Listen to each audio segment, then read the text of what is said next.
Well, hello, fellas. It's Jaffe. The video from yesterday, the live stream, about 3 hours, we were talking about Bungee and all that good stuff.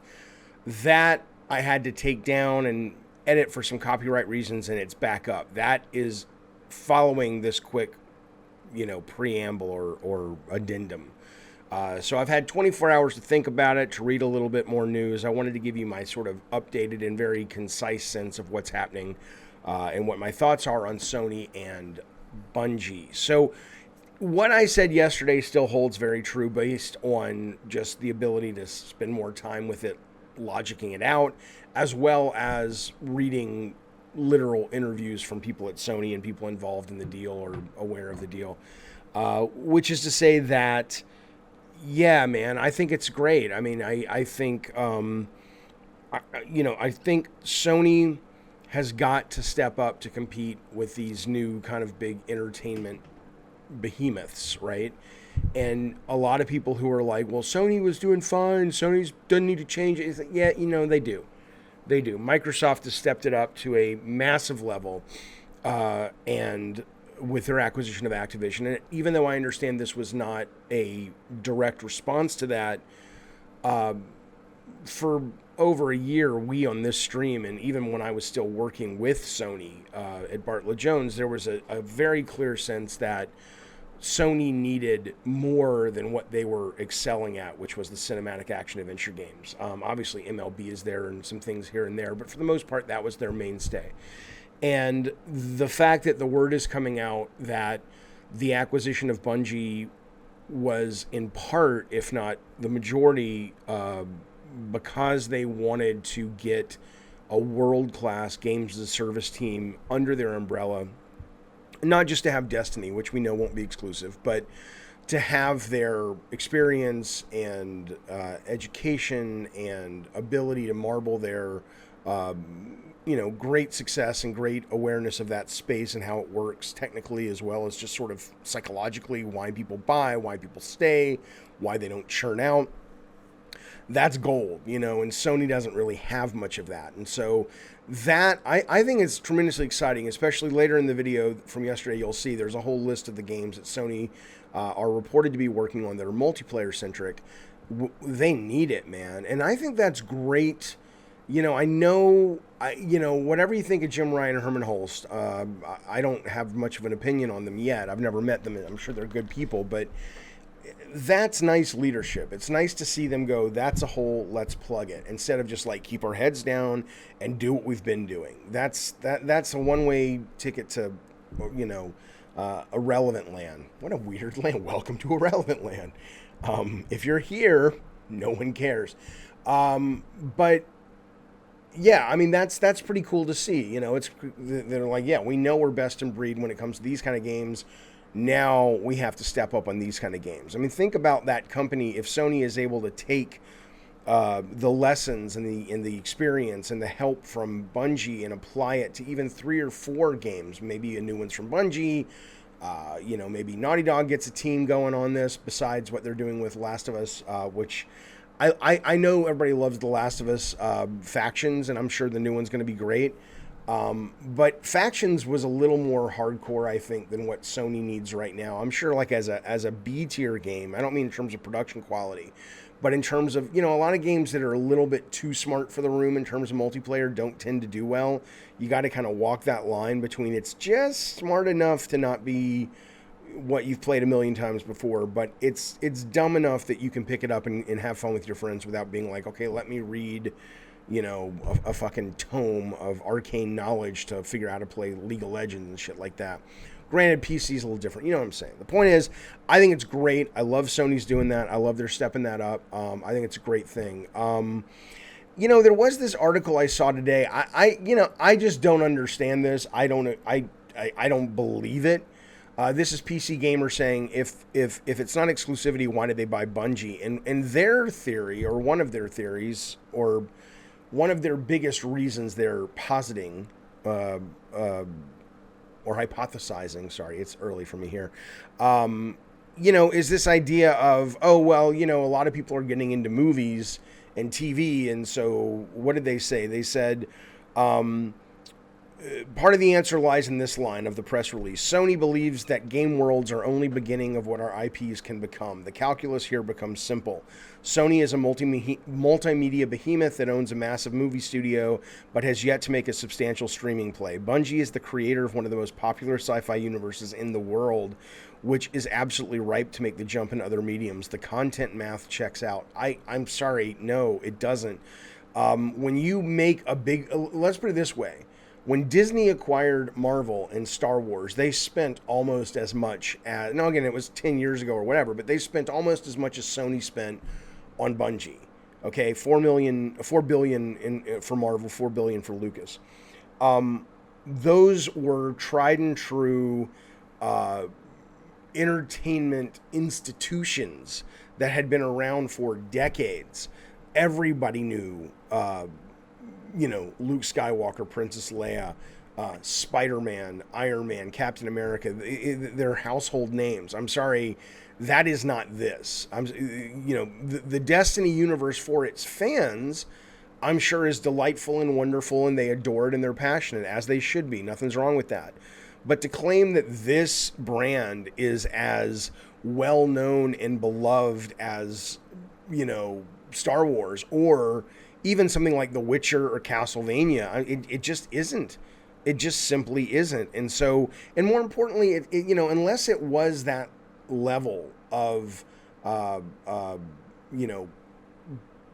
of the mountain intellectual property, and I'm not saying it can't become that, but trust me, I tried to get into Hollywood. I pitched to Hollywood. I sold to Hollywood, TV and movies when I was in college and right after.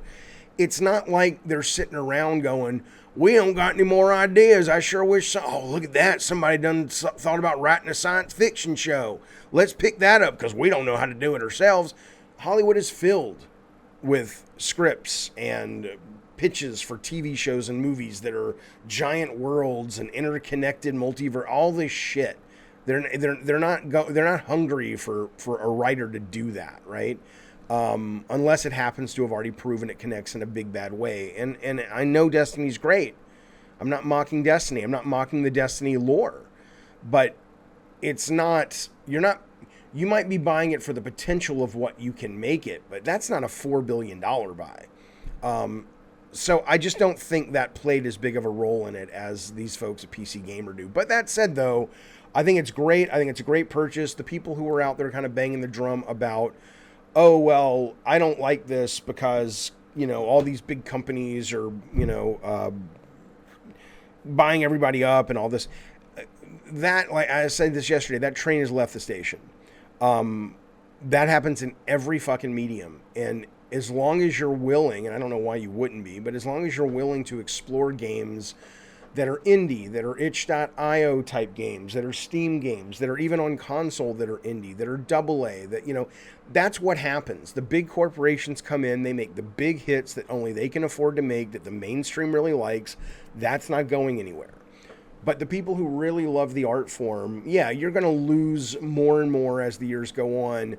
People spending crazy amounts of money on really quirky, weird stuff. Sorry, that's how it works. I mean, when you start demanding production value at the level a lot of gamers demand, you rarely get both great art and great production value. You end up having to make that net really wide to appeal to the widest base you can to make that money back and make a good profit. So I don't mind the acquisition bonanza that's happening all over the industry right now. And more importantly, I'm happy Sony did this because even though obviously the Bungie acquisition is nowhere near the level of importance, at least on the surface, for Microsoft's acquisition of Activision, for what it does for PlayStation specifically, if it works and if the goal works, or if they reach the goal, which is to turn Bungie's talent loose within the halls of Sony's multiplayer teams, whatever that looks like, imagine Sony now going, we've brought our best of breed creativity and production management and understanding of the hardware and all that, not just to the cinematic games like Uncharted and God of War and Ghost of Tsushima, Days Gone, but now we've also done that. We have that in multiplayer. I mean, come on, that's a hell. If Herman Hulst and Jim Ryan do nothing else in their tenure at Sony, That's a hell of a get, man. It's like they left, but you know what they did? They planted the flag and they made Sony as good at service games, which is really where a lot of the money is in the future in this industry, if not, it's not all where it is, but in terms of big mainstream games, they planted that flag and did nothing else, but they elevated Sony's multiplayer games as a service at the same level where their character-based games are. That's what other companies doing that? I mean, ultimately at that point, then the ball goes to Microsoft and says, okay, guys, now Sony's hitting you on what you're usually good at or getting better at. They're definitely better than Sony at games as a service. And you guys have yet to become a world-class sort of single-player publisher. And I know they want to. So I think this is exciting. I think it's good. And if you ever long for the days of weird, wacky creativity, not a problem, pal. Go play indie games. I know consoles don't promote them as much, but they're there on console. If all you have is a console, they're on phone, they're on computers. Go play those games. They will warm your heart and remind you that there is a great, passionate art form that's driving all this underneath the floorboards of the big budgets. So there you go. Those are my takes. What now follows is the 3-hour conversation that I had to take down that's now back up that we had yesterday when the news first broke. I hope you're well, and I will see you on a future live stream Monday through Friday, 5 o'clock, Gabbin' Games, or any of our various specials during the weekend or late at night gameplay sessions. I will see you soon. Thanks. You know what? Listen to me. Let me tell you something. This is fly by the seat of your fucking pants, which I fucking love. Let me tell you something. The fact that we can get on these things immediately when news breaks. All right, I had to run to a Rite Aid and pick up my ADD meds, but other than that, and I got some coffee at the Einstein's Bagels. Welcome everybody to a very early. Fuck you, slacker. You fuck like your father, McFly. Listen to me. Yeah, man. No, I woke up and I got the news, and in fact, I was on. By the way, if you want to call in and talk about this shit, let's do it. Fuck you, Shouty33, you fuckhead.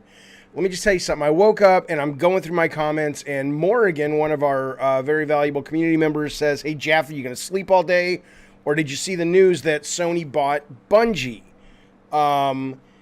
And I was just like going, wait, what? And I'm like, she's fucking with me. Or I don't know if it's a he or they're fucking with me. And so, but no, it's a goddamn true thing. True story, fellas. So we're going to talk about that. I mean, this is the show for the day. I have some other things lined up. I was going to do it later in the afternoon, but fuck it. Let's do it. Mo, I will fucking cut you, bitch. He's like, get to it. Fuck you, motherfucker. I'm just waking up. I don't wake up before noon on most days. Come on, man. All right, let's get to the news. All right, let's just deal with it. Am I happy now? I'm always happy, Andre. That's my trick, baby.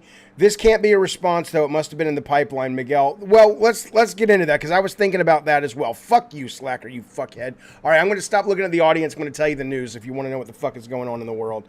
Here's what we woke up to today, fellas. We woke up to $3.6 billion. Sony decides to open up the checkbook and say, you know, all that money we made from Spider-Man? Well, let's give it to the boys at Bungee. So Bungee just got paid $3.6 billion, or in the process of getting paid $3.6 billion in order to become official Sony PlayStation developers. The word is, Sony says Destiny will remain a multi-console exclusive. No, that makes no sense. It's early. Sony says Destiny will remain in a multi-console title. It's not going only to Sony. It sounds like, from the sounds of things, that these guys are buying it for more of... my guess is they're buying it from their expertise in service-based games, which they need desperately, as well as it sounds like they're going to be doing a couple of other games as well, besides Destiny. Whether they're in the Destiny universe, who's to say? Not me. This is what Jimmy Ryan had to say. This is an important step in our strategy to expand the reach of PlayStation to a much wider audience. Says Jim Ryan. We'll talk about that. We understand how vital Bungie's community is to the studio and look forward to supporting them as they remain independent and grow. Like Bungie, our community is core to PlayStation's DNA and our shared passion for the gamer and building the best place to play, blah, blah, blah. Okay. So... let me give you my thoughts first, and I'll go to the chat. I'm sure that you guys have a lot to say about this as well. If you don't, what are you doing here?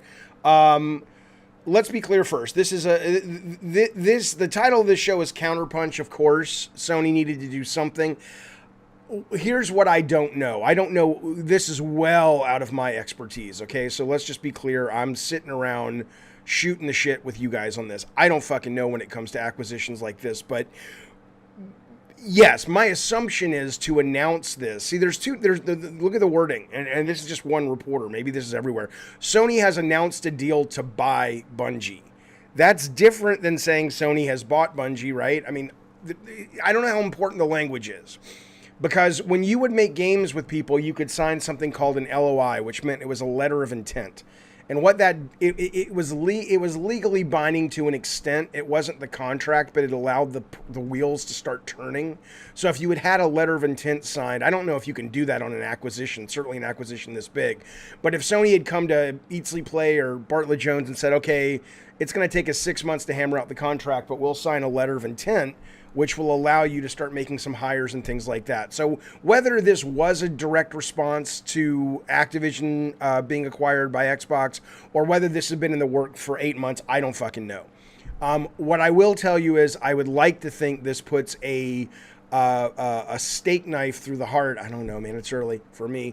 A steak knife through the heart of this logic where people are on the line saying, just parroting the talking points of Sony PR, which is, well, we only acquire companies that we have good relationships with. That's what we do. We build the relationships over time, and it's a very organic Shut the fuck up. We're done with that. Please, for the love of God, stop believing Sony PR. Stop believing any PR. Their whole job is to convince you of horse shit to get you to separate your money from your wallet and give it to them. And I'm not saying they're bad people. That's their job. Okay? But you can't tell me that Sony had the kind of relationship with Bungie that they had with Insomniac and they had with Naughty Dog before they bought them. Come the fuck on. Stop believing the fucking hype and actually just look at the facts. Now, that doesn't mean this is bad. I think it's great. I think this is a great purchase for Sony. It nowhere near puts them where the Call of Duty purchase is. Because, but it's still a fucking excellent purchase for Sony, right? But yeah, I mean, Call of Duty is going to get you Call of Duty. Activision gets Call of Duty, all the Blizzard stuff, the King stuff, all the experience doing service games from Blizzard, Call of Duty Warzone.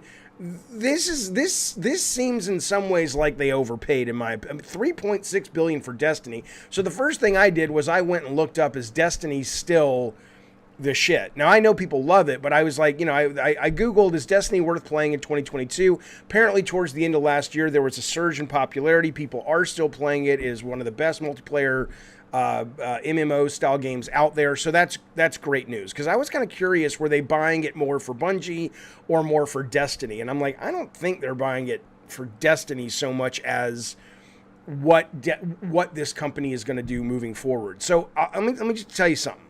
The service stuff that Sony gets off this deal, I think, is fantastic. Even Microsoft with 343 has shown that they are struggling to figure out how to cadence out free-to-play titles when it comes to Halo. They're just like, we're making it up as we go. Sony, I love this about Sony. I love, the biggest criticism you could throw at Sony for a long time, PlayStation, was they're only about third-person cinematic action adventure games. And while that was never 100% true, it certainly felt true, and it was true enough to matter, okay? Yeah, there was MLB and this and, that and the other, but it was true enough to matter. But if you look at the companies, and I want to show that this was a thread someone started the other day on NeoGAF, a guy named Remember Spinel, I don't know. These are the multiplayer games they're working on, according to this guy, and I think he's roughly right. Naughty Dog's multiplayer is coming. Haven Studios, Jade Raymond's is going to be a live service game.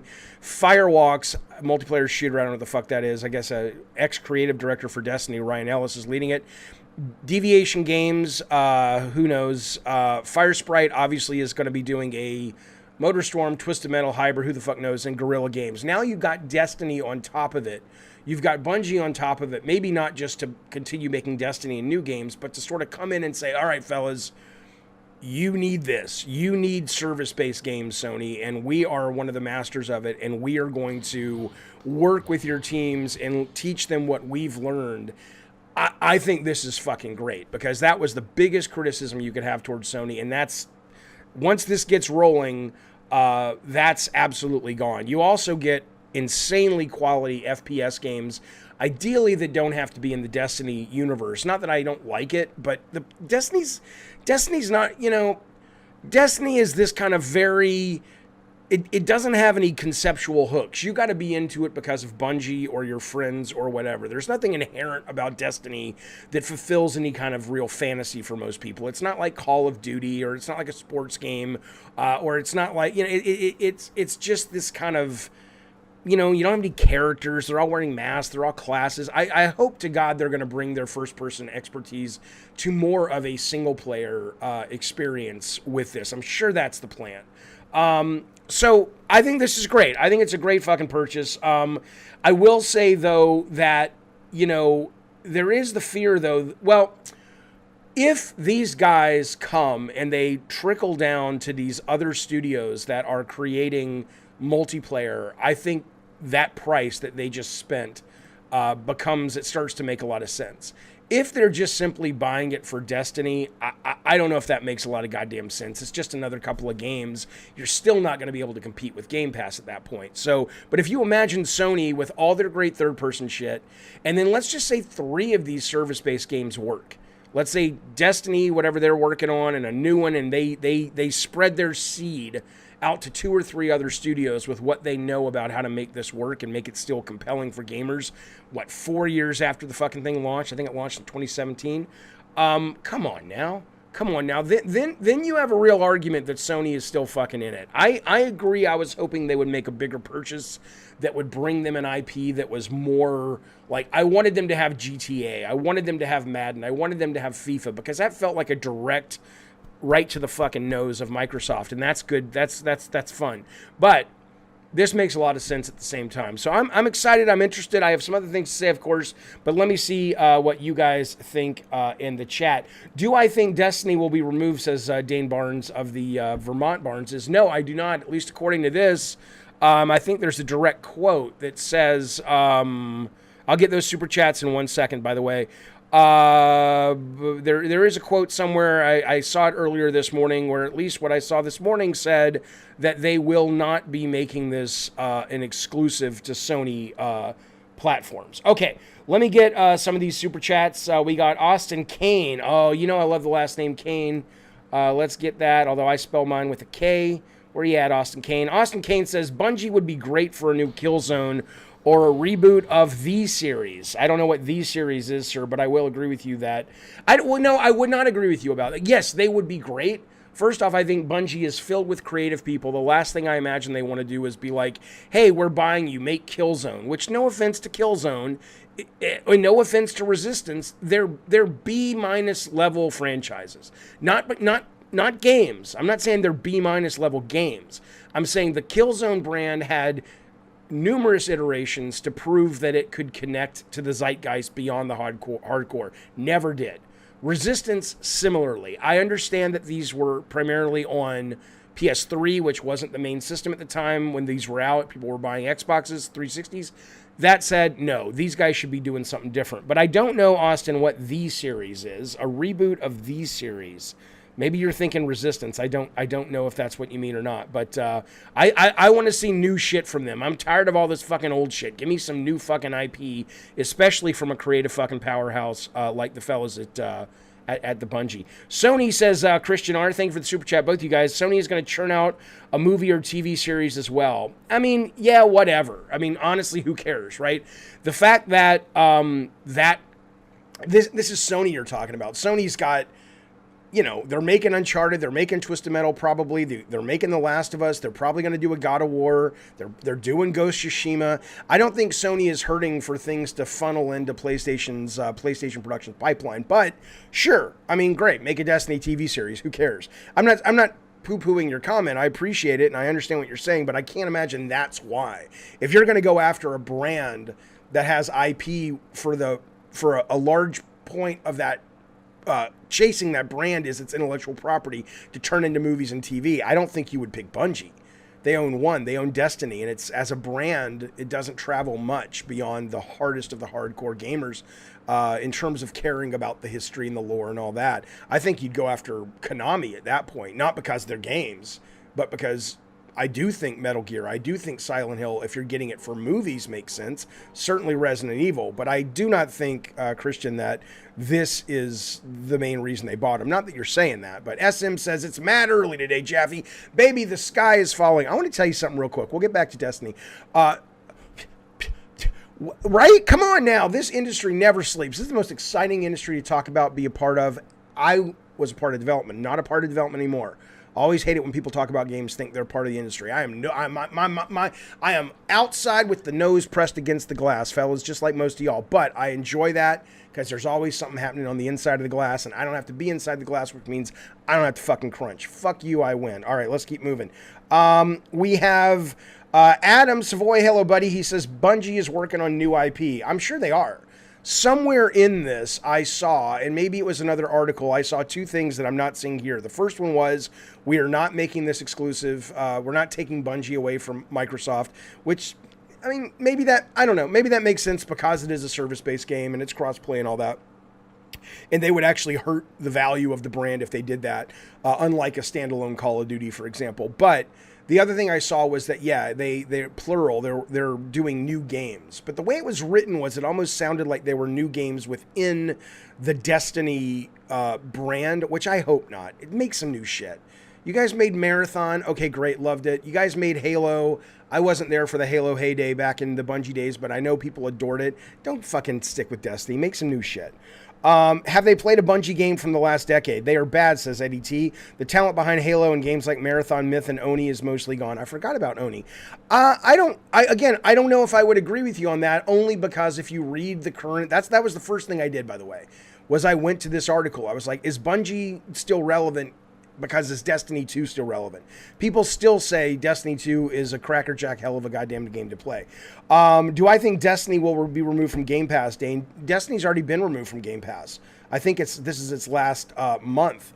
Rathy says, Jaffe, I floated this in the Discord, but imagine a Star Wars game like Destiny, engaging in large raids, and different planets like Tatooine, Mustafar, having a competitive multiplayer. I think that's awesome, but I don't think... I mean, certainly Sony could get the license. I would say, okay, let's think about that. That's really interesting. I mean, certainly Star Wars would be great. Would it be better if it was Marvel? I know Marvel's not a lot of projectile shooting, which mean maybe the answer is no. I just wonder if Star Wars is getting spread so thin now. You've got 3 of them from EA coming. You've got the one from Quantum Dream coming, and you've got the open world from Ubisoft coming from the Division team, which I have to imagine is going to be an attempt to be exactly what you're saying. But that said, to say Destiny by way of Star Wars exclusive on PlayStation fucking 5, oh, come on now. That's I'm with you. I'd sign up. You goddamn right. You goddamn right, because it solves the problem of Destiny 2, which is, the brand is, nobody's buying Destiny toys. Nobody's buying Destiny fucking figures to put on their desk. I mean, hardcore are, but it's not a great brand. It's a great brand because it's a great game, but it's not inherently a great brand. Jerry A shows up. Jerry A, as you know, just enlisted. He just finished his what is it called? Parachute coursing. He's going to be jumping out of planes, I think, in the Middle East, taking care of our troops. I appreciate you. Thank you for your service, Jerry A. Here's what he said. That whole thing about Jerry A is a total lie. I just made it up. But he did super chat. He says, love you, Jaffe. Consolidation in the game biz is imminent. Indies are the wave of the future for new ideas and creative freedom. That is absolutely fucking true. And that is why when people come at me and they say, Jaffe, how do you get so excited about these big fucking consolidations? And the answer is exactly what you're saying. The train has left the station when it comes to, big companies doing, it's like, I miss the creativity of the industry. I miss the original. That is not gone anywhere. But it is in the AA and indie space now, just like we see in movies, just like we see in music, okay? So if you don't play there, and if you're primarily a console gamer that doesn't dive into the depths of PlayStation Network or Game Pass or whatever, you would be, it would be understandable that you would suggest that all the games are just simple cookie cutter, blah, blah, blah, and production value. And you would be right, but you are absolutely wrong. And I think Jerry A is absolutely right, which is freedom, creativity, interesting ideas. All of that's happening in the indie AA space now. And this excites me because look, this is the NFL and it's really fucking fun to watch college football. if you like football, or it's really fucking fun to go to some weird, obscure off-Broadway play and discover the next great, mind, like, Jonathan Larson when they opened up Rent off-Broadway for the first time. I didn't go, but I know the story because of the movie. But as exciting as that is, it's also exciting to go, ooh, Marvel movies, or ooh, they're doing Phantom of the Opera and it's got a chandelier that drops on the audience, So I like them both, and when you put them together with these big corporations and they get more assets and they get more freedom in terms of time and schedule and budget, really cool big fucking things can happen. But I absolutely agree with you, Jerry A. Okay, wait, what does this say? This is...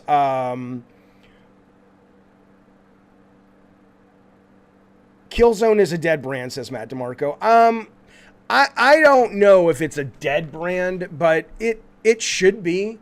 It absolutely should be. I mean, unless, just like Twisted Metal should be, unless somebody at Sony or whoever's involved has such a brilliant idea, such a great take on the subject matter that they say, oh, fuck, man, that makes a lot of sense. Let's revitalize that thing. But if you're just talking Killzone, the Hellgast, what we know of Killzone, the story, move on. Get something more commercial. Yeah, Morgan says Killzone never sold.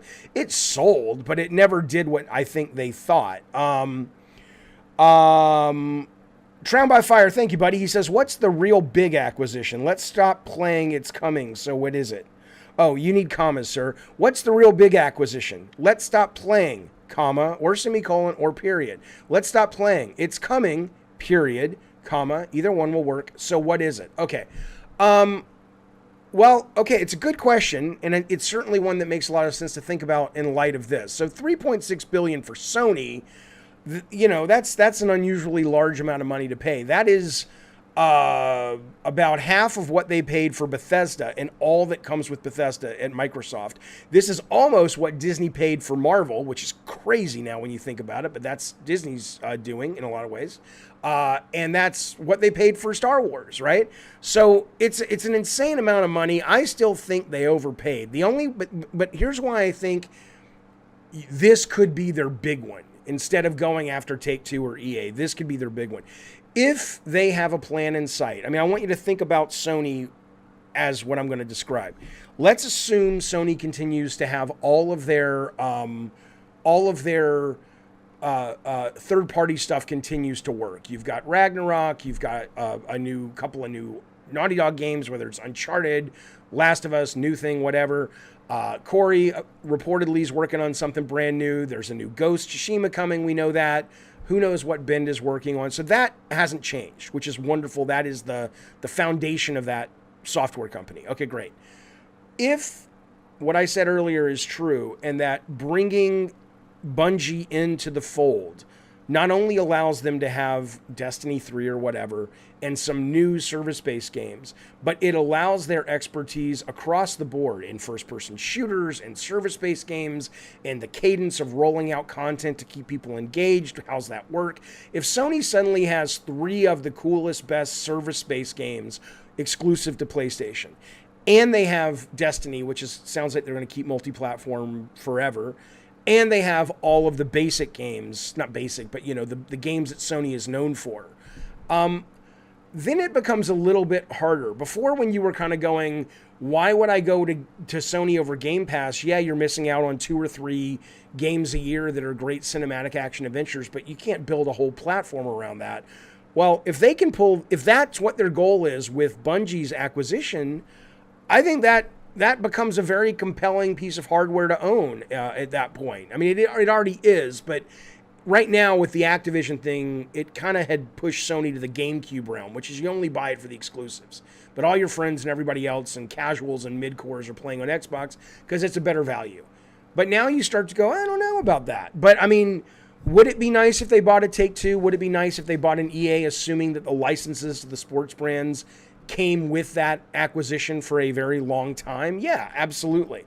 But assuming that's not the case, what then you're getting into the worlds of, like, okay, take Capcom. If they could have bought Capcom or Bungie, what is a better play? I mean, as much as I adore Capcom, they're my favorite third party publisher,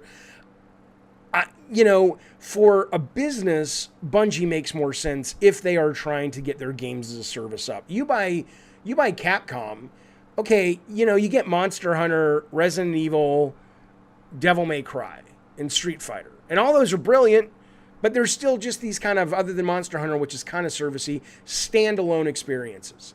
And at that point, you're not really growing, you're not really reaching, you're not really evolving into a bigger company that can compete with where the industry's going. You're just getting 4 really great new IP that you can make exclusive. So as much as I, as a gamer, would absolutely love it, I think the Bungie deal, just upon very quick reflection, because that's all the time I've had, makes the most sense. Yeah, there is a quote, Crooked Mind says, that states Bungie will remain independent self-publishing. I did see that. I understand kind of what independent means, although, to be fair, I'd like to think Sony's marketing and Sony's development mentality about making brands that are a bit more connected than something like Destiny would get involved, but whatever. Because if you look at, honestly, Halo became what it is because it was beloved because Xbox and it was a brilliant game, blah, blah, blah. But even Halo's design and lore, Oni was not a very well-designed. So far they've, certainly Marathon. Can you even tell me what the fucking story of Marathon is? You probably can, but you know what I'm saying. It didn't travel. Certainly their weakest point is creating IP that goes beyond, core gamers. I know you can say Halo, but Halo, frankly, you could have slotted, if Bungie had made Haze, remember the game Haze? If Bungie had made Haze and it had played just like Halo, then we would be talking about Haze today for the TV series that premiered yesterday at the Cincinnati game, and we wouldn't even be talking about Halo, right? It really wasn't that Halo's IP was brilliant. It was that the IP was good enough and the game for its time was brilliant. So I would say that I'd like to see them be independent, but I would like to see Sony help out where they can. Self-publishing, I don't really understand what that means. I guess it just means they're going to market their own shit, but it'll still be published through Sony, which means Sony can probably say, hey man, you're going to be exclusive. I don't think they're going to have the freedom as a publisher to say, it's the same as it's always been. We're just going to put our stuff on any box we want. I don't think so. I could be wrong, but why would you buy the company at that point? Just, we'll make some money? I mean, but you're not really pushing your brand at that point. David Ladlow, thank you, buddy. He says, I wonder what all these third-party buyouts will mean for Nintendo. That's a great question. While Nintendo's not known for big third-party games, Switch has had good third-party support. Well, that's a great point. Although I'm sure not that this is related only tangentially, but I'm sure you saw this, that today that it was announced that MLB is coming not just to Xbox, but now it's also coming to the Switch. So, but that's an isolated case because the MLB says if you want our license, you got to put it everywhere you can. And I think that'll be good for Sony. This was one of the top 10, number 10 games selling, I believe, across all consoles in 2021. But yeah, I mean, it's a good question. So if Xbox takes, if a new Crash comes out, if a new Spyro comes out from Toys for Bob now, and they take that off the table for Switch because they want it to be a slot filler on Game Pass, yeah. And suddenly, I mean, Bungie, I don't even think Bungie's on Nintendo, but you're absolutely right. I mean, Nintendo has always been, for the most part, other than if you're talking about Switch and Wii U, they have been the box you get because you can get the exclusives there. They survive that way, and they always have for the most part. So I think they'll be fine, but you're not wrong. You're not wrong at all, David Ladlow, that these are going to have some effect on what you can play on your Switch. Jaffe, did you check the game industry article? It has more information. I'll check it right now. I did check it, but I just... game industry... God, I can't spell worth a goddamn when I'm high. I'm not high. Hyper. I don't mind being high. I'm just not high right now because, come on now, it's too early.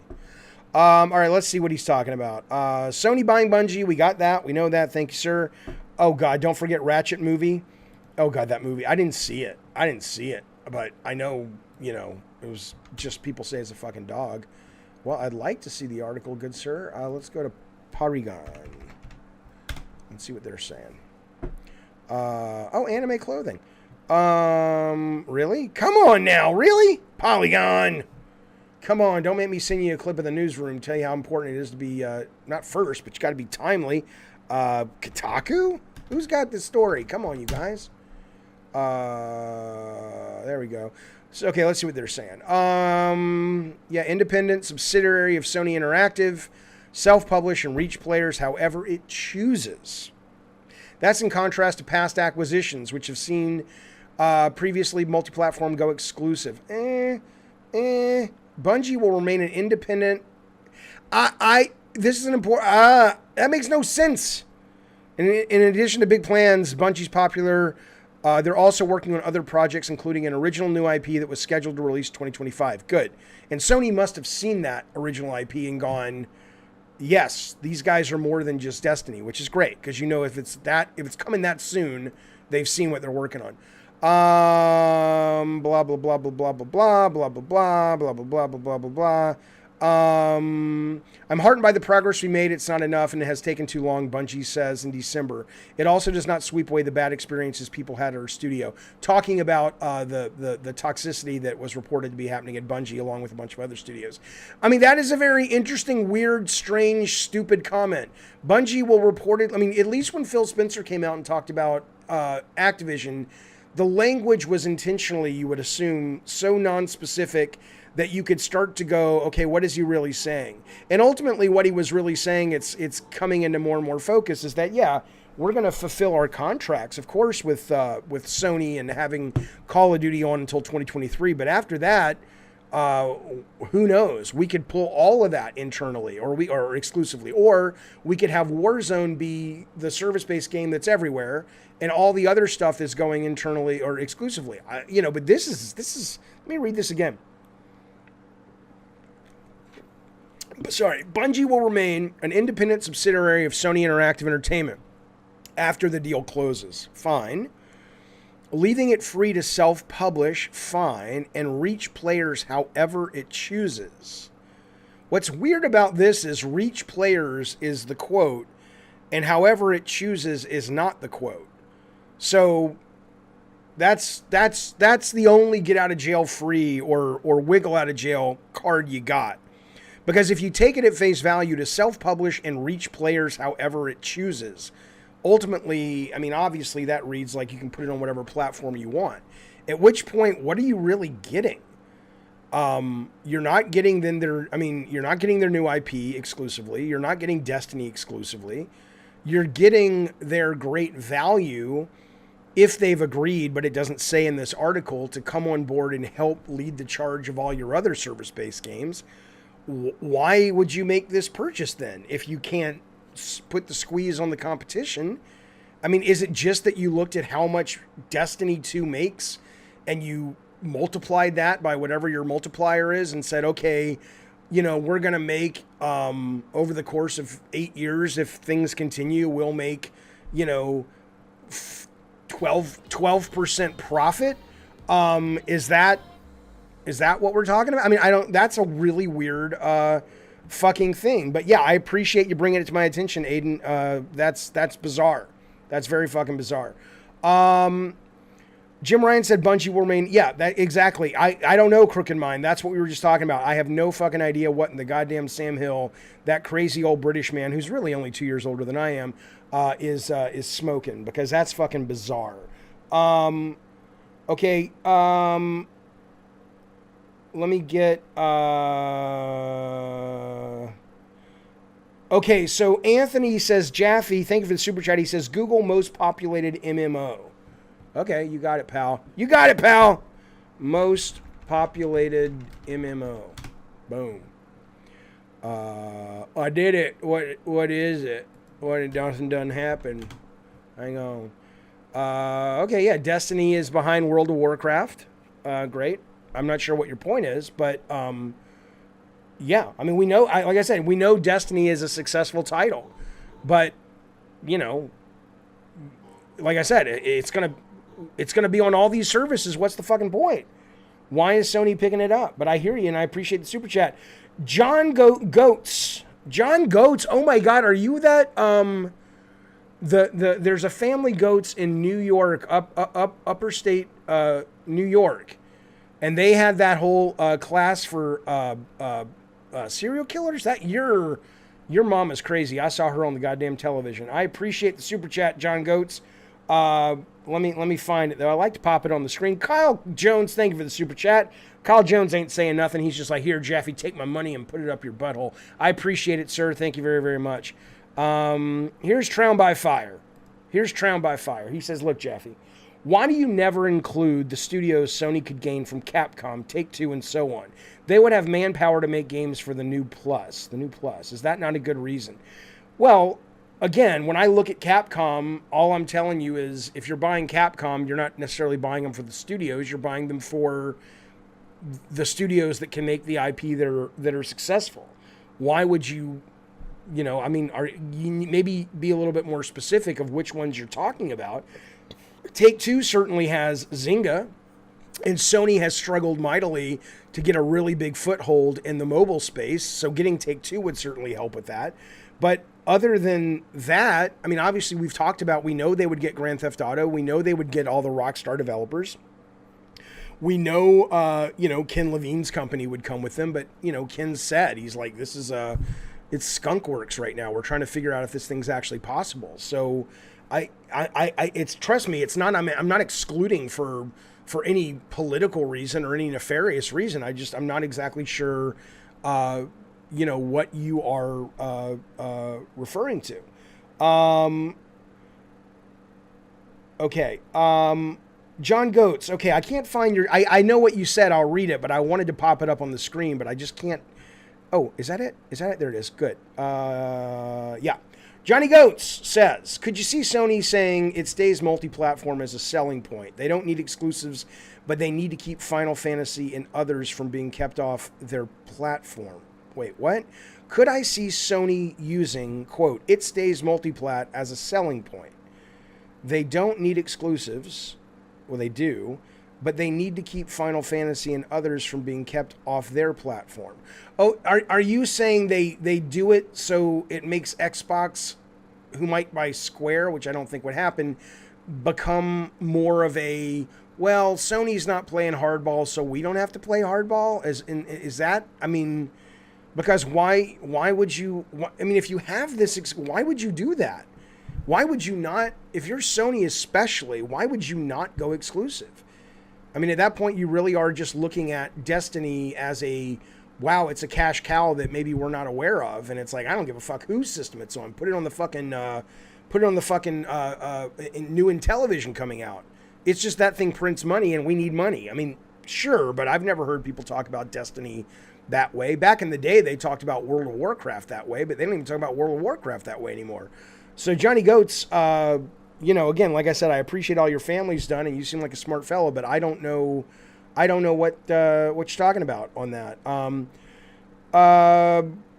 Frank has been a member for 14 months, y'all, so-and-so. Thank you, sir. He says this. He says, is it worth Sony's time to buy a forgotten game company just to utilize their IP? I.e., if Sony buys Konami just to get the Metal Gear Solid and Silent Hill.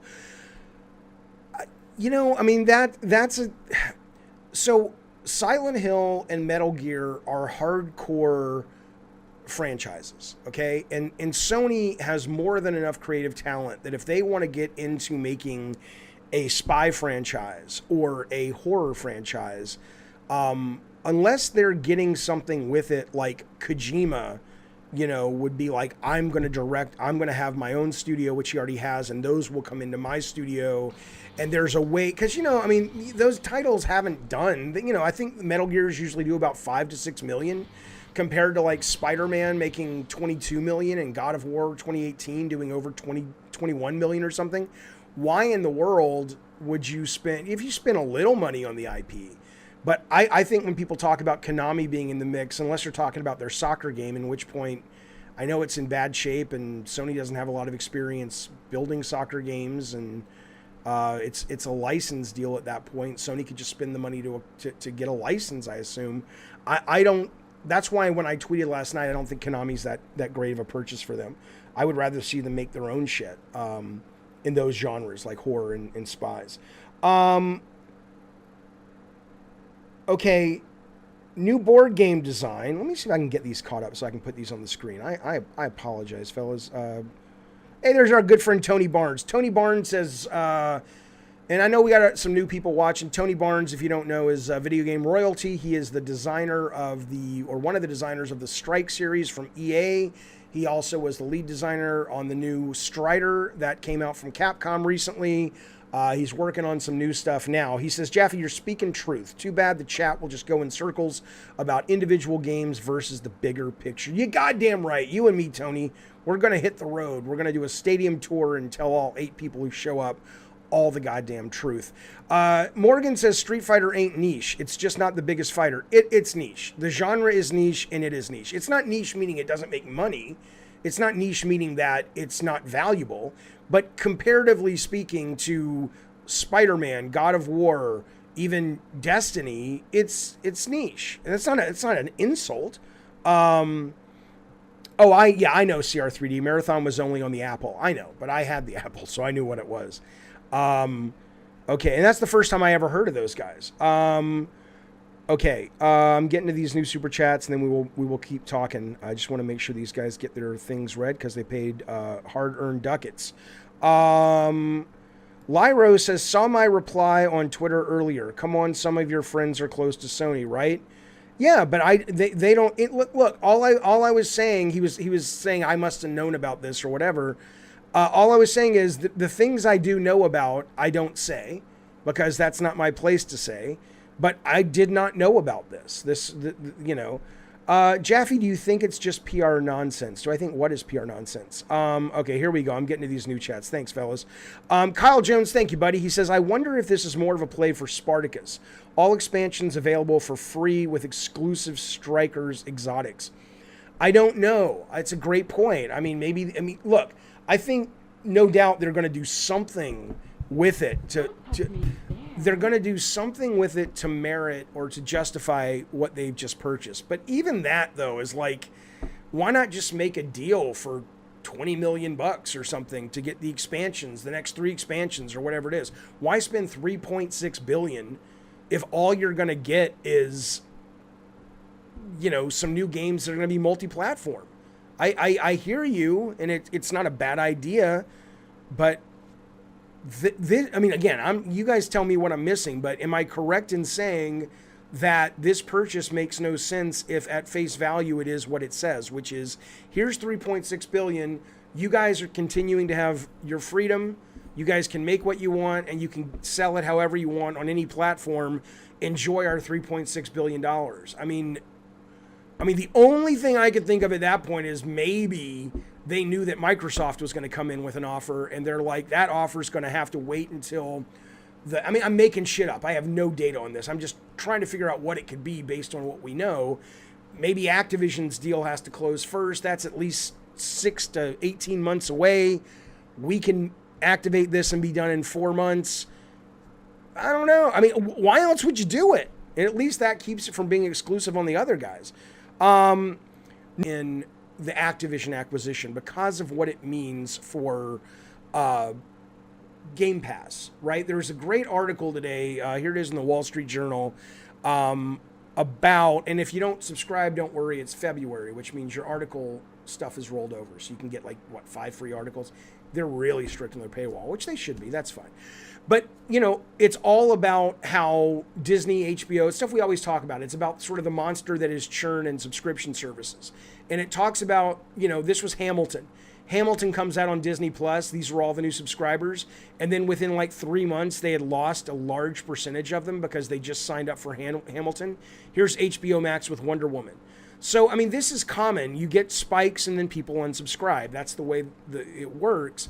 And what they're saying is, and everyone, Netflix goes through it, Apple TV goes through it, but what they're saying is that the real power is in 2 to 3 big ticket items a year, or ideally 1 a quarter, and then you've got little hits that can pop up to keep people from churning out while waiting for the next big one, right? So when you ask me which is more interesting, new board game, to me it's only interesting in that when you look at what Game Pass could do with Bethesda, with its internal studios, and with its acquisition of Activision and maybe Blizzard if they bring some of this to console, like their new survival game that everyone's saying is great, who's seen it, then it starts to be exciting and interesting to me because I'm like, wow, are these guys really going to solve the churn problem through buying their way through the churn problem, which is shit. Every couple of weeks, there's something cool. It may not be AAA. It may be, hey, look, there's a 5-hour Crash Bandicoot made by the Toys for Bob guys. Cool, that's a great thing for April, along with all the other shit. And then come May, they're dropping a brand new Bethesda AAA game. That's more interesting in that way. But I think the Sony acquisition is interesting because it's so clear. And I love this about Sony because, Sony, for all of its greatness, and they're phenomenal in so many ways, this is the first thing I've seen them do, even though the whole exclusivity thing makes no sense. Let's assume we don't quite understand that. There's no way what they're saying. I mean, there is a way. It would be moronic. But let's assume it's not as moronic as it sounds, or we don't understand it. The idea of these things won't be exclusive that they get from Bungie. The fact that Sony jumped into the mosh pit is good. Because this whole we take the high road, we only work with companies, we only acquire, we have to have these organic. Fuck you, fuck you, fuck you. It's the NFL. People hit hard. They don't give a fuck. And I'm not saying Sony was believing that shit, but that was the shit they were shoveling to the audience. And the fact that they're jumping into this with $3.6 billion, that's a hell of a goddamn lot of money. Really, Jaffe? We didn't know that. No, it is. That's nice to see. Sony is going, okay, we're going to war too. We're not going to sit on the sidelines and sort of be, neutral. We're going to fucking fight for this. And I love that. And I love that they're doing it in an area that they are clearly weak in, which is service-based games. So I'm interested in that if it takes on that flavor and marbles throughout their entire company, PlayStation, and allows them to really get their service-based games. Imagine if they could get their service stuff close or at or beyond where their single-player narrative games are. Like, imagine that. Then that would be, as much as GameStop or Game Pass could have their cadence, you'd still have to own a PlayStation because it would, assuming they're exclusive. But according to this, they're not exclusive. Doesn't make any fucking sense. Okay, so Smelly Wrestling Geek. Well, I'll tell you what. Think about it. Ronda Rousey came back. God damn, Ronda Rousey came back. You goddamn right she did. He says, I think it would be a bargaining chip to keep Call of Duty on PlayStation. I mean, sure, but you think about what you're saying, though, Smelly Wrestling. At that point, Sony would have had to have checked in somehow with Xbox and said, we're about to make a $3.6 billion purchase. And when we do, if you don't put this on PlayStation Call of Duty, you can't have Destiny, which is nowhere near as valuable as Call of Duty. So they're going to risk the acquisition and telling Xbox what their plans are on the hope that they don't. I mean, right? They're going to go ahead and make the purchase with the hope that Xbox says yes. Because if they told them beforehand, I don't know. It's a weird, like, when would you strike the bargain? Before or after the acquisition? If you do it after the acquisition, you run the risk of Xbox saying no. I don't know if I agree with you. Halo Infinite is a good game. I love Halo Infinite. It's fantastic. It's one of my favorite games of the year, actually.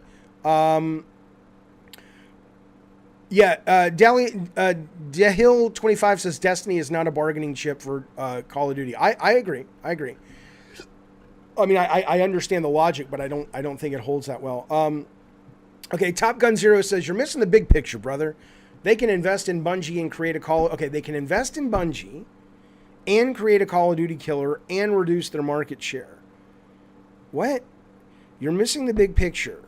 They, meaning Sony, can invest in Bungie and create a Call of Duty killer and reduce their market... I mean, you could say that about any acquisition. Are you saying that they're going to hire Bungie? They're going to tell Bungie, which they've said can do what the fuck they want, so they wouldn't have to do what they say, to make a Call of Duty killer? And so at that point, they make the money off of Destiny, and their new IP is exclusive? That's not what they're saying, though. If what you're saying makes some sense, but that's that's not what the quote is. So, I don't know if I understand what you're saying. Okay, hang on, let me get these real quick. I appreciate it. Very, very much, you guys. You just gotta give me a little bit of it's just me, so I have to scroll through this, but I appreciate it. Thank you for your patience. Top Gun says Metal Gear Solid does 6 million multi-plat. It would do even less exclusive. Brian King just says, boom! You know Brian King's happy today. Brian King's doing a little jig. I don't even know if... he's the most hardcore Sony fanboy I've ever met. If Brian King has a wife, he's home in his underwear right now doing a jig, and she's like, Brian, come back to bed and pleasure me orally. I'm tired of hearing about Jim Ryan doing a counterpunch. That's exactly what's happening in the Brian household today. You know it. I know it. He just doesn't want to admit it. Where are we going, fellas? Okay. So, okay. Give me a sec. New acquisition. Okay. Oliver Rose has become a member of the Diet Soda Soldiers. Thank you very much, sir. I appreciate that. It's very courteous, very kind. Here's a smoke of the pipe. Every member gets a smoke of the pipe. Also, don't forget, we are doing Pot and Popcorn movie night for all members coming up this week, and we are going to be doing lunch with Jaffe. Well, that may be Cult Calypso only, but we're doing some member stuff this week. Stay tuned. Thank you for that, buddy. I appreciate it. Joe Boy on the Run has super chatted. He says, thanks, buddy. He says, that's why I call this a Bungie deal, not a Sony one, because they're exclusive, because they don't have to be exclusive. But can somebody explain why they've just paid almost as much as Disney paid for Marvel? Disney paid $4 billion for Marvel and $4 billion for Star Wars. Whether you like the output of the content after those deals were made, you have to admit when you heard about those deals, you said you know why Disney did it. You know why Disney did it. But this one doesn't make any goddamn sense. Can somebody explain it? Kyle's on fire. Jesus, Kyle, be careful, sir. Sony, super chat, he says, Sony also gets complete ownership of whatever code infrastructure Bungie built over the decade for Destiny. Ryan mentioned they'll make more live games. Yeah, but, I mean, okay, sure. I'm not saying that's nothing, but I am certainly saying that Sony is a company that has some of the brightest video game and hardware engineers on the planet. I don't think they're sitting around going, we can't quite figure out how this internet gaming thing works. So I'm not saying it's nothing, but I don't think it's worth $3.6 billion. Ryan mentioned they will make more live games. Where did he mention that, Kyle? And did he mention that those live games would be exclusive to Sony? Because now I've been thrown for a little bit of a barrel loop. I know it's barrel roll.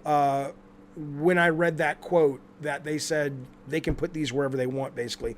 Johnny Goats, thank you, buddy. He says, well, when these games are multi-platform, they tend to sell more on PlayStation. Sony may just be playing defense to keep it from being taken since they have a strong brand name and installed base. I hear you. But no, I mean, I hear you. I don't agree with you. That's a lot of goddamn money to play defense for just to keep one game off of the hardware. I mean, that's or keep it on Sony.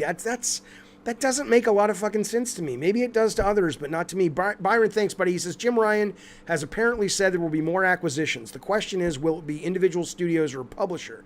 Bungie, in my opinion, is a deal that makes sense. Byron, it's a deal that makes sense if they can go exclusive. But what is with this fucking bizarro fucking language, man? What is this bizarre as fuck language? Where is it? I'll read it one more time in case you're just joining us. Bungie will reportedly remain an independent subsidiary. Fine. Of Sony. Fine. Makes sense. After the deal closes. Leaving it free to self-publish. Fine. And reach players however it chooses. Now, however it chooses is not in the quotes. So maybe this is just the writer of the article, Ethan Gatch, who's written some interesting articles. I know him and Colin are not friends, but this is maybe he's just reading into that since it's not in the quotes. But this has to be exclusive. Why would you take that off the fucking table? Okay, let me keep going. Thank you guys very much for all the very kind and courteous memberships and generosity. Jaffe Oliver Rose says, I finally signed up for Diet Soldiers. I've been watching your stream for months now. Most entertaining stream on YouTube. You goddamn right it is. But do you know why? This is the thing people don't understand. You are right. This is the most entertaining chat and stream on YouTube. It's not because of me. You know who it's because of? You goddamn right. You goddamn right. In fact, we go live right now to Jim Ryan and ask him, Jim, I don't think we all understand. Congratulations on the deal. Thank you so much. Well, yeah, but can you explain to us why you're saying that Bungie can publish and put their shit wherever they want? I never said that. That son of a bitch Kadaku is putting words in my fucking mouth, you see? Oh, okay, well, what is it that they can do? Well, you know, they can do whatever they want, and $70! Okay, well, you know, sometimes that happens. He gets a little crazy. Sean Layden's got to go change his diaper, but thank you for that, Oliver. Thank you for joining, buddy. You know, I appreciate it. It's very kind of you, sir. Okay, let me get these super chats. I'm laughing. You think Halo Infinite is good, Big Buds? Really? That's what makes you laugh? It's like, what are you laughing at? Is there a new Dave Chappelle thing on? Is it you know, whatever? I know people don't like Chappelle anymore. Some people don't. It's like, no. Somebody thinks Halo Infinite. Halo Infinite is good, you fuck. It is good. Again, Morgan is, we can fight on this if you want. Morgan says Street Fighter is not niche. As a service-based game, it has over 5 million copies. So what? It's niche compared to Fortnite. It's niche compared to Call of Duty. It's niche compared to even Destiny. I'm not taking the piss out of Street Fighter. I'm not saying it's not a seminal game in the canon of the industry. I'm not saying it's not incredibly important and brilliant. I'm saying that comparatively speaking to the games we're talking about, it is niche. That's not bad. That doesn't mean it's worse. It just means it doesn't appeal to as many people. Bungie needs resources. Brian says, Sony can provide them. I hardly think they're gone. No, of course. Jaffe says, Eddie, outside of Destiny, will Bungie make an exclusive shooter? Why else would they purchase them? I have to assume they would. I absolutely have to assume they would. But that's not what it says. Tantalus, thank you for joining the Diet Soda Soldiers, buddy. You get a smoke of the pipe. Boom. Everybody who is capable of doing so, please, would you give good sir Tantalus, our brand new member of the Diet Soda Soldiers, a picture of my future wife? I would appreciate it. Thank you, fellas. And thank you, Tantalus. Tantalus is one of the resting places of the Lost Ark. The Lost Ark. Anyway, listen to me. Tantalus, thank you so much. Really appreciate it, buddy. Grand Theft Auto says ALGO is the top game to own. Imagine GTA Metaverse. Oh, yeah. I absolutely fucking agree. Well, Bukkake Drive-By slides in and out really quick because he finishes fast. That's what his girlfriend told me. Been a member for 16 months. He's also one of our great mods. Hello, sir. He says, the brand new member can suck my balls, actually. You goddamn right, Bukkake, but that is, you have to be Cult of Calypso to suck your balls. You don't get to do it just for being a Diet Soda Soldier. I've got to incentivize people to jump to that tier. And only, think about this. I wonder if somebody said, your chances of being incredible, oh my God, this is hard. Let's think about it because it's not a guarantee. We'll get back to the news, I promise. What if somebody says your chances of being, like your luck in everything, love, business, children, whatever, health, it'll go up 65%. But you have to suck on Bukkake's balls for 5 minutes. Would you do it? I don't know. That's hard, man. If it was a guarantee, I'd get to suck him. But fuck, 65%. I mean, everything could work out for you, though. That's not a small, number. You could become rich and have the sex of your dreams and invent the thing you're struggling to invent and write the novel you're struggling to write. But you got to get down there and start to sucking. I don't know. I don't think I could do it. All right. Does Bungie own the old Halo games, says Turkey Cute? No. Halo is now absolutely locked into Microsoft, is my understanding. Okay, let me keep going. I apologize, I'm running behind on these super chats. I will get to them right now. Oh shit, is Bacon Magma here? Bacon says, all Sony needs to do is bring full backwards compatibility, which ain't no small thing, free online, create a new portable, and bring a new TM and PlayStation Battle All-Star. That's all they need to do. That, and, get rid of COVID while they're at it. See if Mark Cerny's got a plan for getting rid of COVID. Hello, Delroy. Good to see you as always, sir. Cody Leach. Good, sir, Cody Leach. I saw you streaming your first game this week. How did it go? Do you think Sony will wait to see if and when Activision games go Xbox before they make Bungie games exclusive? First off, I think it's obvious Activision games are going Xbox exclusive. But that said, though, no, I don't. That just seems so weird to me to drop $3.6 billion on the off chance that you may need to call in that ace in the hole. I know I'm getting my metaphors mixed, but that seems weird that it's like, okay, if Xbox stays the same, we'll stay the same. We're literally paying almost as much as Disney got Marvel and Star Wars for, simply to have an option if they go exclusive. I mean, it's possible, but that seems like a lot of money versus taking that money and just guaranteeing you got something in your back pocket that works. I don't know if I agree with you, Cavish. Can I call you Cavish? Bungie barely has staff to produce content for Destiny 2. They have 900 people. And their next IP is funded by Tencent, which means no exclusive. Okay, well, again, that's A, Tencent, go fuck yourself. That's A. B, again, they could still be saying, they are working on new IP and those are going to be exclusive. But again, that's not what the article said. So whether it comes after the Tencent or before they hire up a new team, I don't know. Jaffe, is the Sony deal not another point that they are not taking anything away from anyone with their choices, unlike Microsoft? No. Because what a lot of people, I think, no offense, fail to understand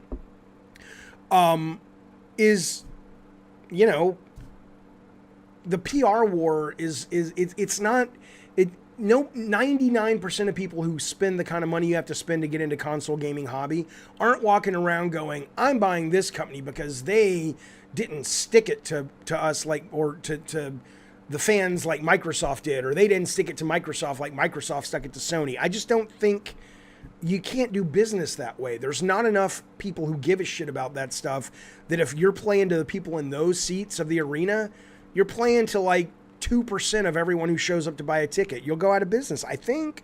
Ramiro, thank you for the super chat. Ramiro, he says, Sony bought them to avoid someone, but I'm happy to admit it if I am. But that seems, and maybe that's why I never made it as an executive in the game business, but that seems crazy to me.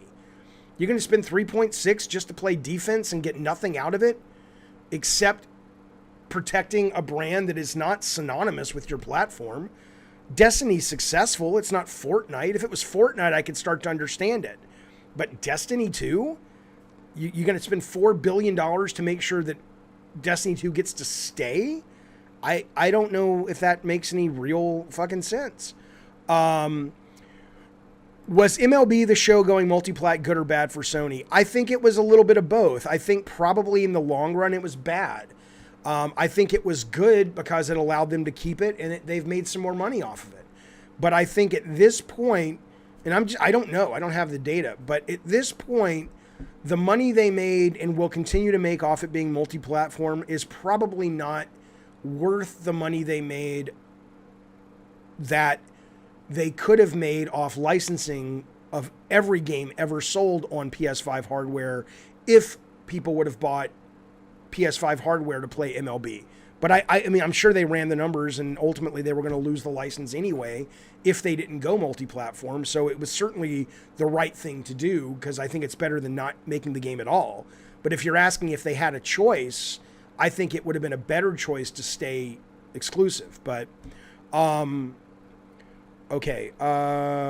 Thank you so much, JSauce. Oh, I love JSauce. Come on now. Look, I just woke up. Fuck you. Hey, Jaffe. Hello, JSauce. All Sony needs to do is add golf cart ride section to all golf cart ride sections to all of their games, and people will be forced to abandon Xbox. Yeah, but then you have to get John Garvin and make him like the creative lead of every game. And even like, you know, fucking God of War Ragnarok, it's like, boy, come over here, let us fight this dragon, the world serpent. But Dad, I thought he was our friend. No, he's not. Let's go kill him. But first, we have a 20-minute golf cart ride where John Garvin tells you his philosophy of life. John Garvin, I know. If you don't know John Garvin, he's the director and creator, co-creator of Days Gone on Sony PlayStation 5 and 4. You know good and goddamn well he's watching. Call in, John Garvin. Come on now. Debate me, you old fuck. Okay. Ratchet, thank you, buddy. He says, update, please. I missed the details. Well, I can't give you an entire update. All the Cliff Notes is, for an old man, you know what Cliff Notes are. Bungie was just acquired, or at least they're in the process of trying to acquire Bungie for $3.6 billion. We're discussing why, given that the quote is, Bungie will remain an independent subsidiary of Sony after the deal, leaving it free to self-publish and reach players however it chooses. Maybe they're saying that. The quote's a little weird. If they're saying that, it's fucking weird. Bear, I'll just call you Bear. I don't know what your name is. Can't say it. Look at it from a talent perspective. Over 900 employees, an FPS that's successful. Talent can help them create games as a service plus the tech. There's no doubt. I think it's dumb. That's fucking dumb, unless I'm missing something, which, knowing me, I probably fucking am. Jason WB says, if this is an 8-year contract and Bungie still has rights to do what they want, it doesn't sound like the games are exclusive. Where are you getting that it's an 8-year contract? Maybe there's new news that broke that I didn't see, but I'm not sure. I'm not sure what you mean. Okay, Top Gun says, run with me for a second, Jaffe. Sony gives Bungie $500 million to make a killer FPS. Do you recover that money by having it be exclusive? You don't. It needs to be multi-platform.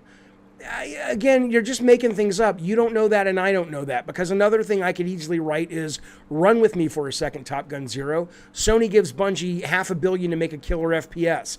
Do you recover that money by having the game be exclusive? No. Do you recover that game by having the game? Maybe you do, but do you recover that money by having the game be exclusive? No. Do you recover that money and then a shit ton more by that game being exclusive means that people are going to buy PS5s and PS6s and subscribe to Spartacus? And in that, the licensing fees you get from every game ever sold on your hardware, from Grand Theft Auto to BB and Tina, is going to more than make up for the profit you would have made just selling the game itself. You do. So it's not that cut and dry, man.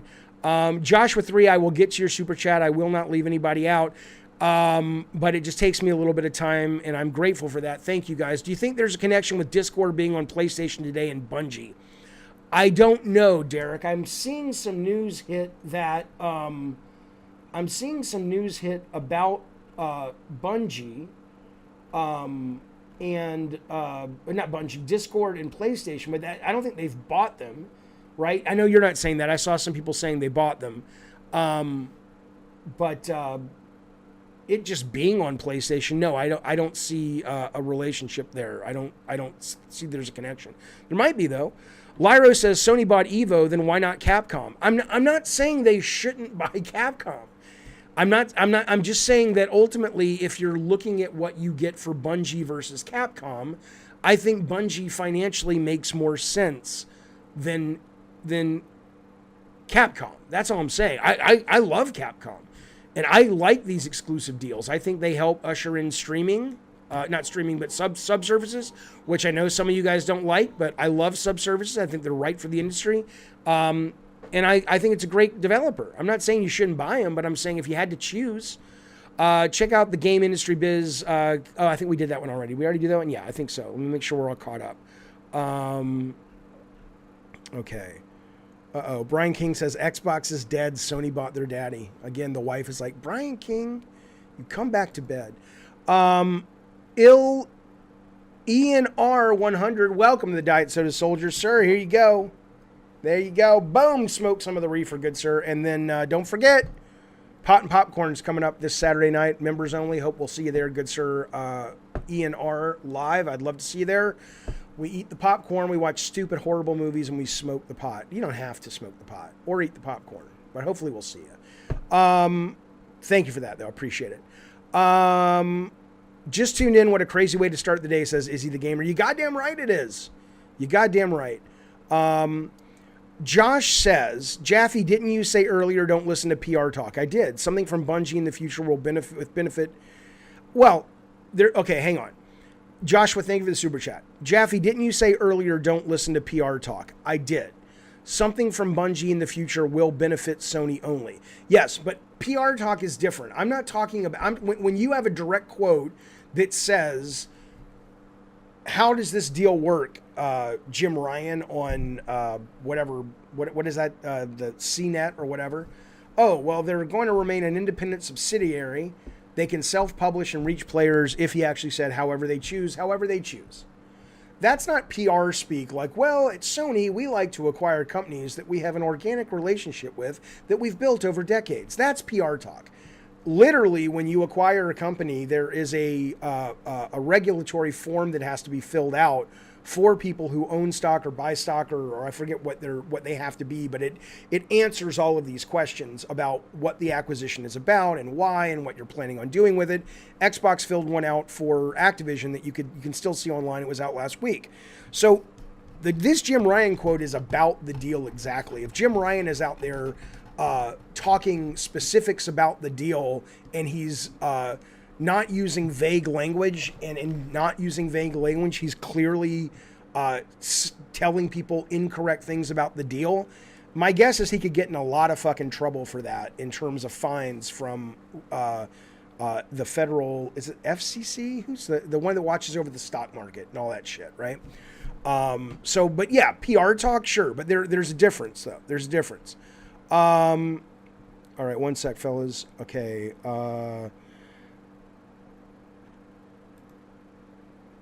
Interesting. Okay, so the Push Square article, this is from Tantalus. Thank you, buddy, who just joined, actually. Thanks, sir. Double trouble. The Push Square article says Bungie is to oversee live service development at PlayStation Studios. So maybe Spider-Man and Last of Us go live service. Well, I don't know why Spider-Man or Last of Us should go live service unless you're talking the multiplayer, but let's go to that. That is smart. That's what, it's obviously smart because I talked about it at the beginning. Smarty pants. It's smart, though. That's great. That's what I'm saying. If that's where they're saying a lot of the money is being spent, is we want them to come on board and build our live service team out and really have that trickle down. That's fucking fantastic. Let's see where it says that. The shooter's great. Destiny's great. Okay, but what's in this for PlayStation fans? This is Push Square.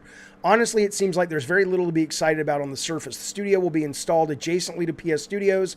There'll be collaboration between the companies, but Bungie will remain independent. It's interesting Sony has outright stated its stance. That's right. There's none of the cloak and daggers we saw from Microsoft when it comes to purchases. There's not a, quote, desire to keep Destiny multi-format. No, the company will continue to make games for the platforms it chooses. Now, is it possible, I guess, that Sony and Bungie are like, well, we know you're going to choose PlayStation. So the quote is not a lie. But we're not going to tell them that. That's possible, too. But it raises questions like, what's the point? To be totally transparent, our initial reaction was that Sony may have pulled the trigger to prevent someone else from doing so. That's what you guys are saying, a defensive shielding move if you like. Nope, that's stupid. It's too expensive. At least if it owns Bungie, it can guarantee its games. What game? One game will continue to release on its platforms. I know Tencent, blah, blah, blah. But that seems ridiculous when you stop and think about it. $3.6 billion to stem the bleeding is absurd. That's right. Preposterous. Unthinkable even. Who said that first? You goddamn right, your Papa Jaffe said it first. It's clear that Sony is beginning to look beyond games when it comes to its intellectual property, so perhaps no surprise, there's a hint at movies and TV. Come on. No. For Destiny? Ace, what's the deal? That dog. There's also talk of shared learning. My dog's losing his shit.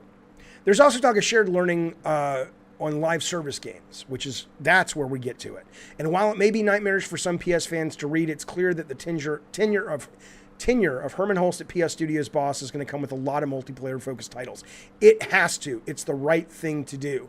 And I believe joining the PlayStation family says Holst, will increase the capabilities of PS Studios and of Bungie and achieve our vision of expanding to hundreds of millions of players. And yes, if you are talking about, service games, I think that makes a lot of sense. The last thing is interesting. I don't know if I agree with this, but it makes sense. On a day when the MLB The Show was announced for all modern consoles, which has nothing to do with Sony's strategy, they did that to keep the brand.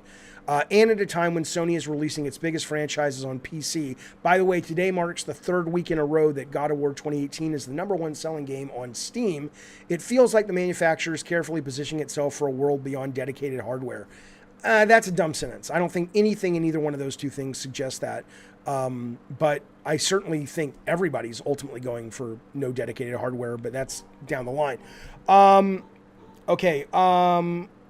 What is the sales split, says John? How much, thank you for Super Chat. How much of a $70 purchase on a game on Xbox would Sony see? Would they get microtransaction money? Yes to all of that. Yeah, I mean, if you're a subsidiary and you make money, I'm assuming that because you're a subsidiary, that money ultimately goes into whatever deal you have with Sony. You're not going to make profit and keep it. And so what would be in it for Sony? So yeah, if you get a microtransaction off Xbox, that money still goes to Bungie, which goes, at least a percentage of it goes to Sony. As for the percentage of it, I couldn't tell you. But Tantalus, thanks for that heads up. I appreciate it. David Ladlow says, I was thinking Sony should buy Nintendo, but I just read Nintendo's worth $95 billion. Never mind then. Yeah, I mean, sure. If you could just throw it out there as an option, I actually don't think that's a good idea. Oh my God, it's so good. I don't think that's a good idea. And I don't think that's a good idea because the cultures are so different. The kind of games they make are so different that, I mean, I think it makes more sense to acquire. Like I said, if they had the money, and they might, I don't know, and I'm tired of all these sort of analysts not real analysts, but armchair analysts telling me they have it. I don't fucking know, and you don't know. Some of you might know, but most of you don't know, and I certainly don't know. But if they could get Take-Two, I think you get a lot in that, and it's not just GTA. Do you think Bungie wanted this more than Sony? Jalapeno Milk says. I don't know. There's kind of that classic...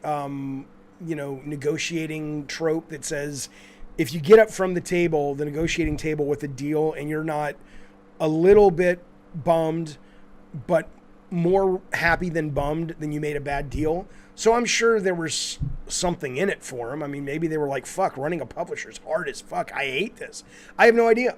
I have no way of knowing that. I think ultimately Sony, of course, is going to get more out of it. Just like, as much as Ted Price and his guys and girls may have made it selling Insomniac, end of the day, Sony has reaped that money many times over already, I think. So, Conroy JJ says, love the streams. Thank you, sir. Thank you for the super chat. Could Sony afford a big publisher like Activision Blizzard?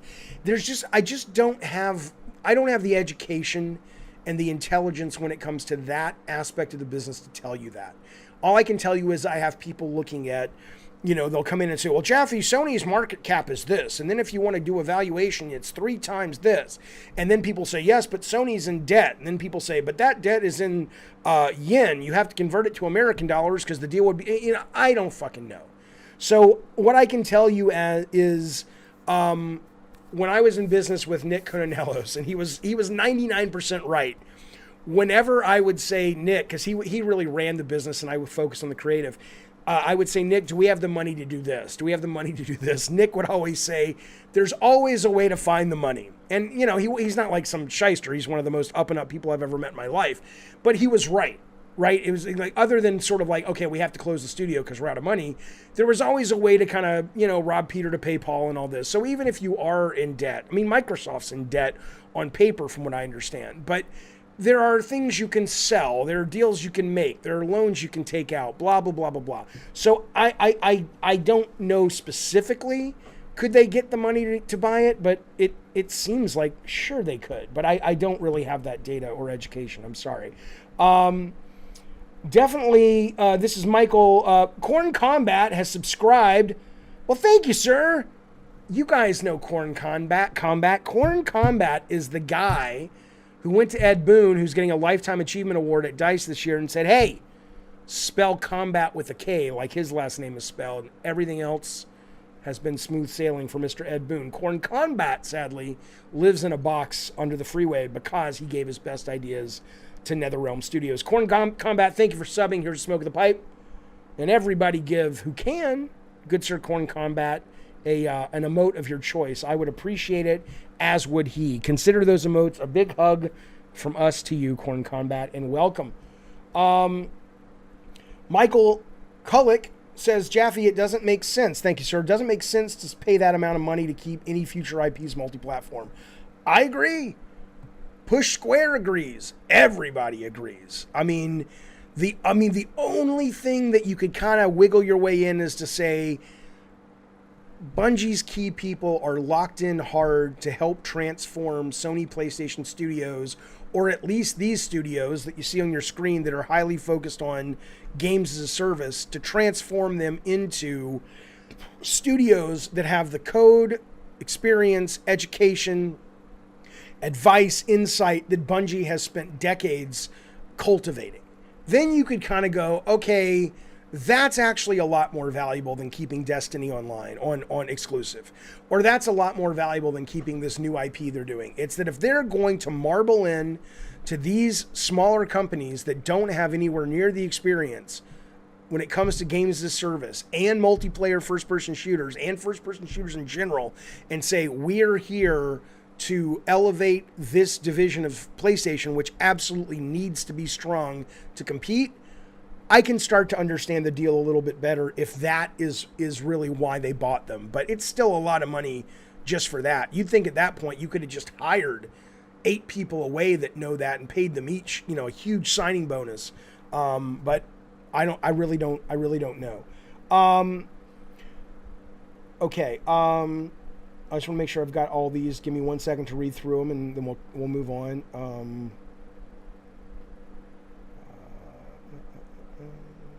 Okay, I am Forever King. Thank you, buddy. He says Tencent invested $100 million in Bungie for a new IP called Matter.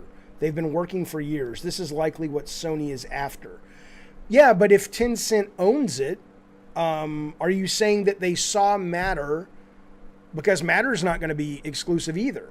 But are you saying they saw it and they said, well, first I imagine what happened is they heard about it, right? And then they went to Bungie and said, so what's the matter?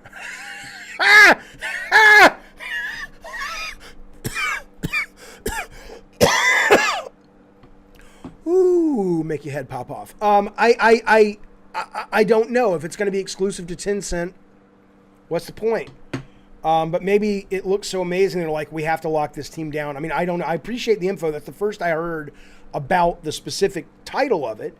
$100 million in Bungie, though. That's amazing. It ain't 3.4 billion or 3.6 amazing. But thank you for that. Kevin says, thank you, buddy. He says, I wonder if Bungie IP like Destiny will remain multi-plat, but Sony can hand them first-party IPs like SOCOM to make it a Bungie exclusive. Again, sure. But that's not what the quote says. The quote says it's totally up to Bungie. I think Sony is playing the same game, says Game Dad, thank you, buddy, that Microsoft plays, and just giving lip service. No way Bungie makes any new content beyond Destiny. Again, it can't be that. It cannot be that. This is Jim Ryan giving information that will infect investors' decisions.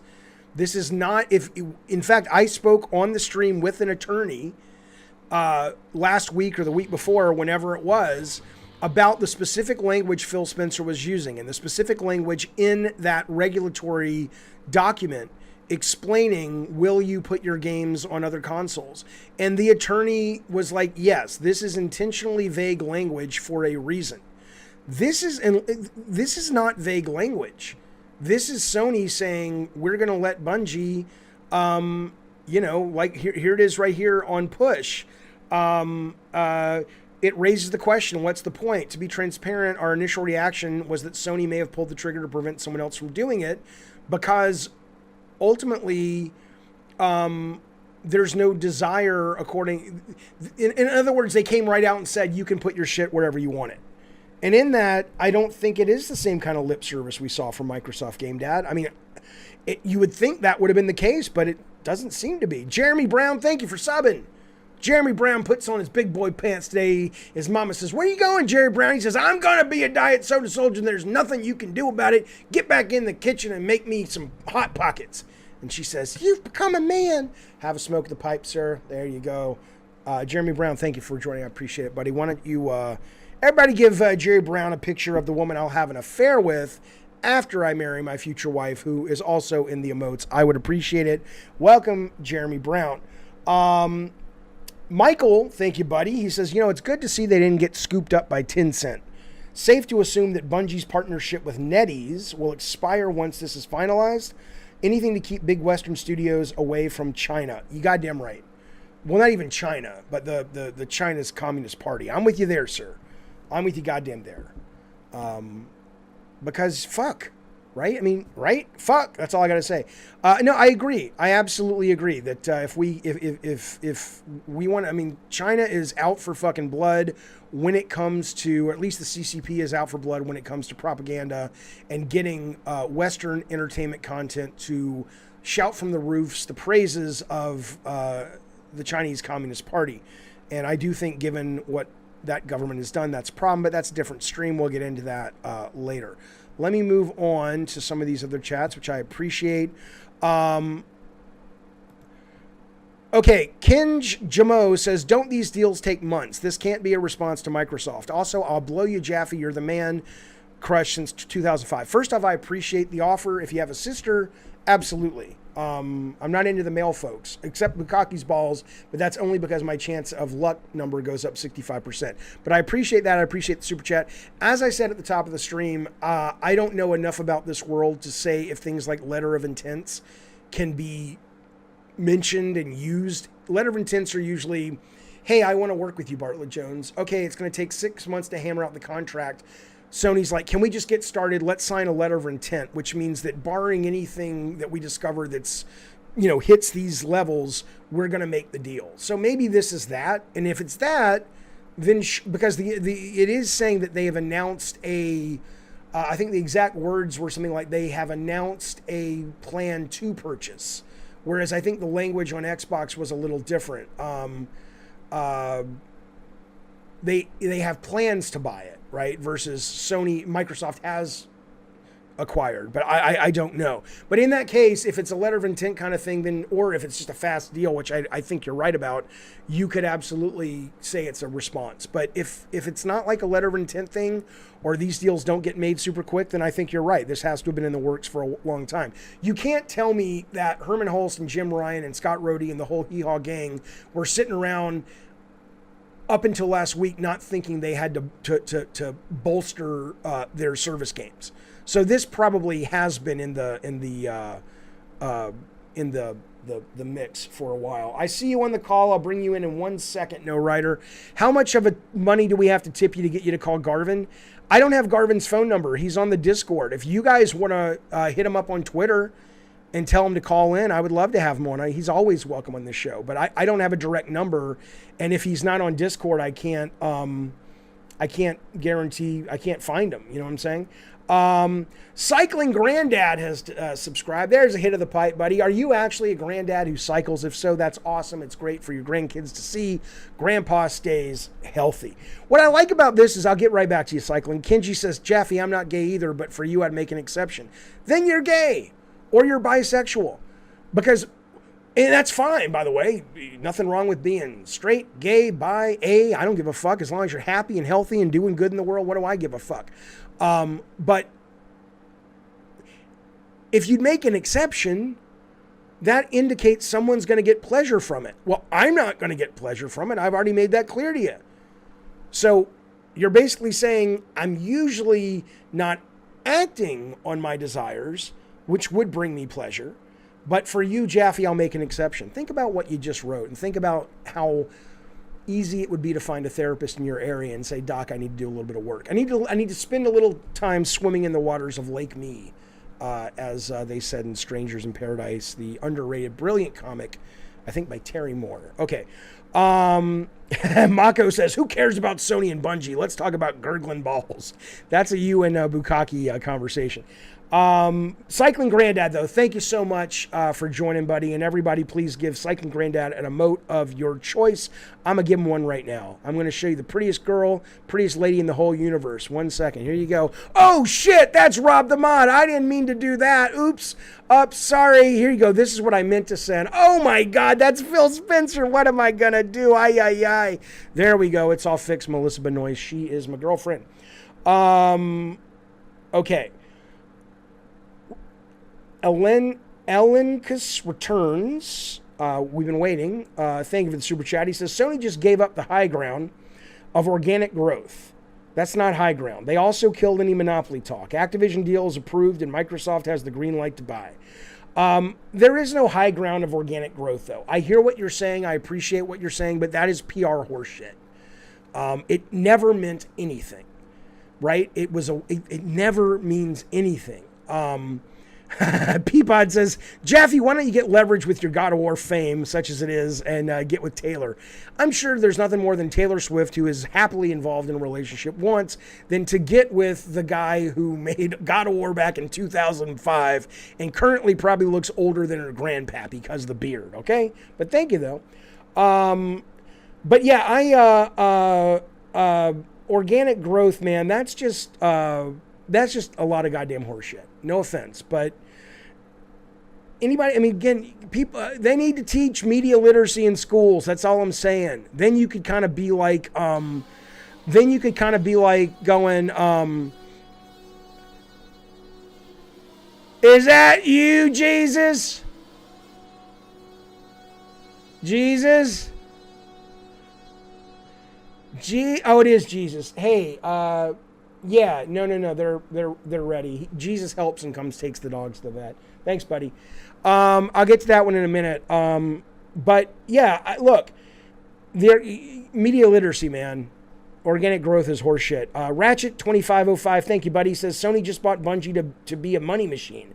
I don't think so. I think there's a lot of other things you could have done with that money as an investment than bought Bungie.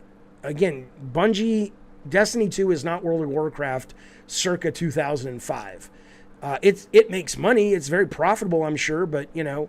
Peapod says, Gabbin Games will abandon organic growth to acquire more subscribers through podcast acquisitions, the first of which is the John Garvin Show. Look, the John Garvin Show would do great. I keep telling him to do it. VVLMM incorrectly says a therapist is someone who studied something to fix his own mental illness, then is being paid to fix others. It doesn't matter why someone's a therapist, but therapy is really helpful for a lot of people, and I think people who mock it are fucking morons.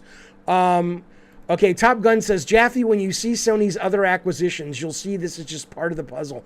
Why write cryptic shit like that? You don't know what they're going to do any more than I do or most anybody else watching this chat does. There are some people at Sony that I know knows what's going on, and they do sometimes watch this chat. But that said, you ain't one of them. Don't act like you got some kind of, enigmatic, mysterious awareness of the 4D chess Jim Ryan's playing, and you wait. Come on, man. What are you in 12th grade? Come on, man. Cab says, I believe in Sony. I think they have a plan. Everybody has a plan. I had a plan to turn Bartlett Jones into a company big enough that we could buy the building we were in. Just because you have a plan doesn't mean a goddamn thing. You got to have a plan. You got to start somewhere. Versus, thank you for that huge super chat. He says, Jaffe, look, man, I'm playing God of War while watching your stream. It feels crazy to my younger self. Let me talk to your younger self real quick. Versus, seriously, thank you for that. It's very generous. I very much appreciate it. Thank you for supporting the stream. Versus younger self, listen to me. Thank you first off for playing our game that we made. A lot of us worked on it, put a lot of love and heart and time and just crazy energy into it. The fact that you're playing it then and now means a great deal to us. Thank you for that, sir. That's A. B, when the priest comes and says, I need to show you where I store the Jesus crackers, you need to say, use these exact words, no, thank you, sir. I have an appointment with the police. That will allow you not only to leave, the chapel, but he will know not to fuck with you ever again. Those are the two things I need to say to Little Versus and Big Versus. Thank you for your ducats. I appreciate it, sir. So, Remedy Live says, Jaffe, I'm secretly here making sure, thanks for the chat, there aren't any more insults to Colin's good looks, but I will say we are still in the early days of the content war. First off, boy, were you the one that gave Dustin the idea of running to his boss and going, Colin Moriarty, sir, David Jaffe's over there throwing stones, man. We got to go after him. That's the Dustin voice, by the way. That will forever be the Dustin voice. His voice is probably deeper than mine, but that's Dustin. If you're the one who stirred up the shit, you motherfucker. But yeah, hey, look, Colin's definitely a better looking guy than I am. I will say we are still in the early stages. You will never leave the content war unless there is World War III and society has to reboot. At this point, video games have become movies, have become TV. It is always going to be this. The only thing that would change it would be if somehow society evolves into a group that really stops chasing bright and shiny objects, and we become more of a group of humans that really chase substance.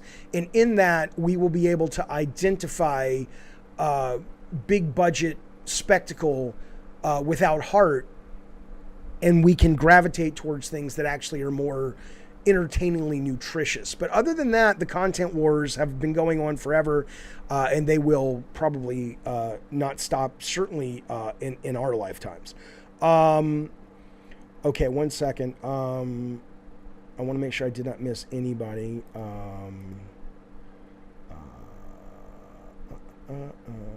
We talked to Oliver Rose. Thank you for being a member, sir.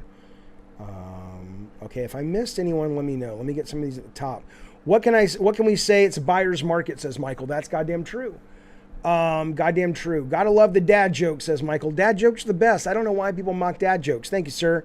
Okay, I think that's everyone. If I missed you, let me know. Maybe if there's a mod in here, let the mod know. He can bring it, or they can bring it to my attention. I would appreciate it. I'm going to bring on Sergeant No Rider. Is this Sergeant No Rider? Well, hey man, what you wearing? Shirts and shoes. Oh, that's not fun. What you want to talk about, boy? I had a couple quick points. Okay, go. I wanted to run past. What you got? Well, first of all, I think the monopoly talk is over. If you're Microsoft, you're going to be in front of the FTC waving around this deal saying they can compete. We're buying. They're buying. What's the problem? Yeah, I mean, you could easily argue, of course, and I think it's you would win the argument that Destiny is nowhere near the powerhouse that Call of Duty is. But at that point, you're not wrong. I mean, at that point, it's like, okay, you're comparing subjective pieces of art unless you're comparing actual monetary income based on those properties. And obviously, Call of Duty dwarfs Destiny. But let's put it this way. From my layman's perspective, I would say that that sounds very logical to me, what you're saying. And the other thing that occurred to me is that Sony's image, it takes a little bit of a hit today because they immediately announced the deal as multi-platform.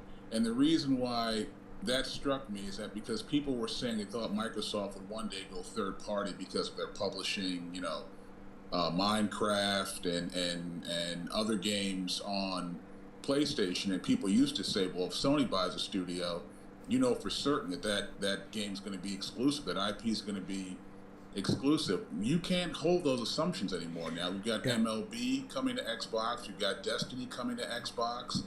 Yeah, the next time they buy a studio, that mystique is a little bit tarnished, I think. Well, less powerful as a result. They might, but that has more to do with how confusing this acquisition is based on what they've been saying, right? I think they don't need to do shit other than what they've been doing, clearly, but it would be nice to have some clarification on it just out of pure interest, because if you take the direct quote I'm trying to find the direct quote where it says they will be, because the quote I read sounded like they were saying they weren't going to be exclusive, and clearly Push Square has taken that as well. But I'm trying to see if there's a quote that makes it very clear that they are saying no, not just Destiny, but we're going to let Bungie decide, right? But even if they say, well, they say independent subsidiaries, so that means that Sony doesn't have discretion. It doesn't matter what, but Bungie might make a decision later on to make it exclusive. But what they've said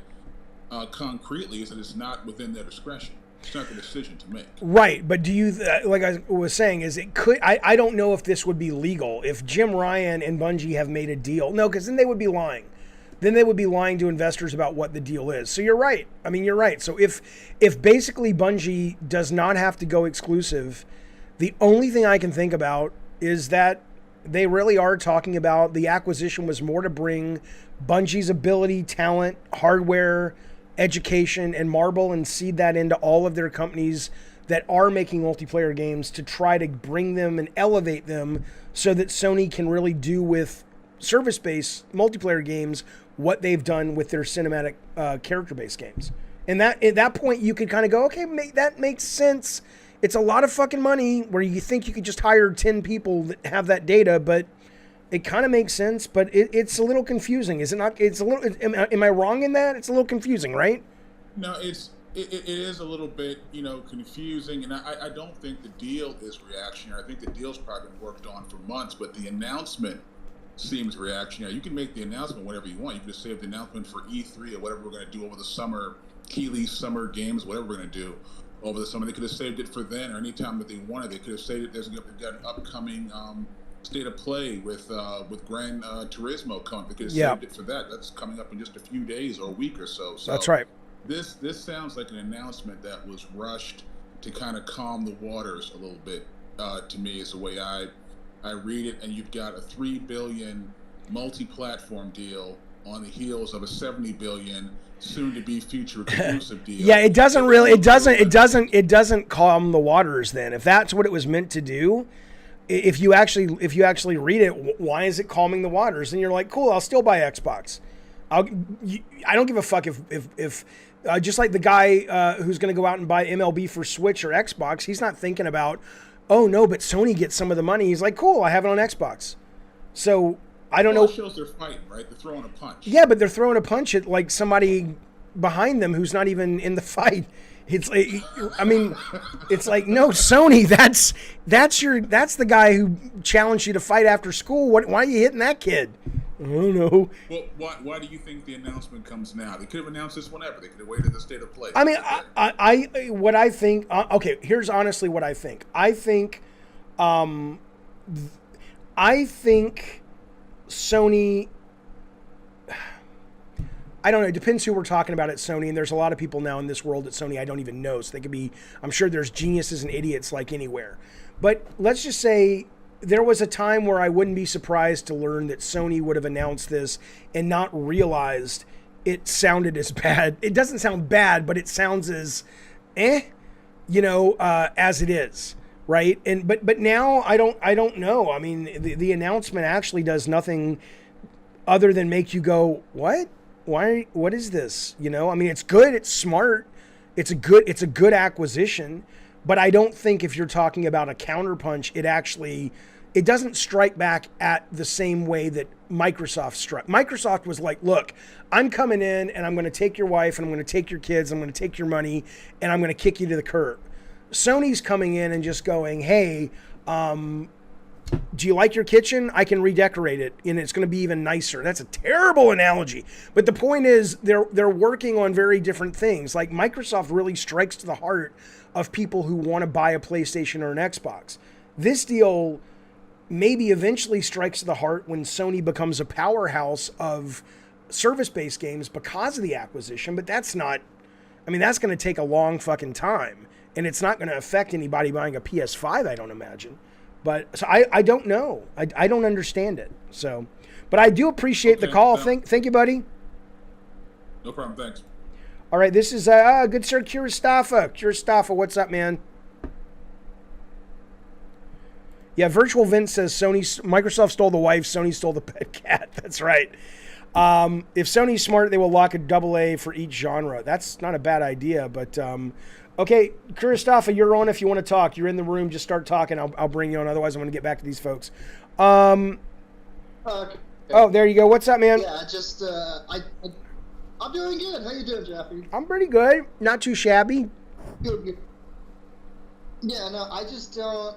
I don't know. Like, I heard the news this morning. Yeah. And my reaction was kind of like, eh.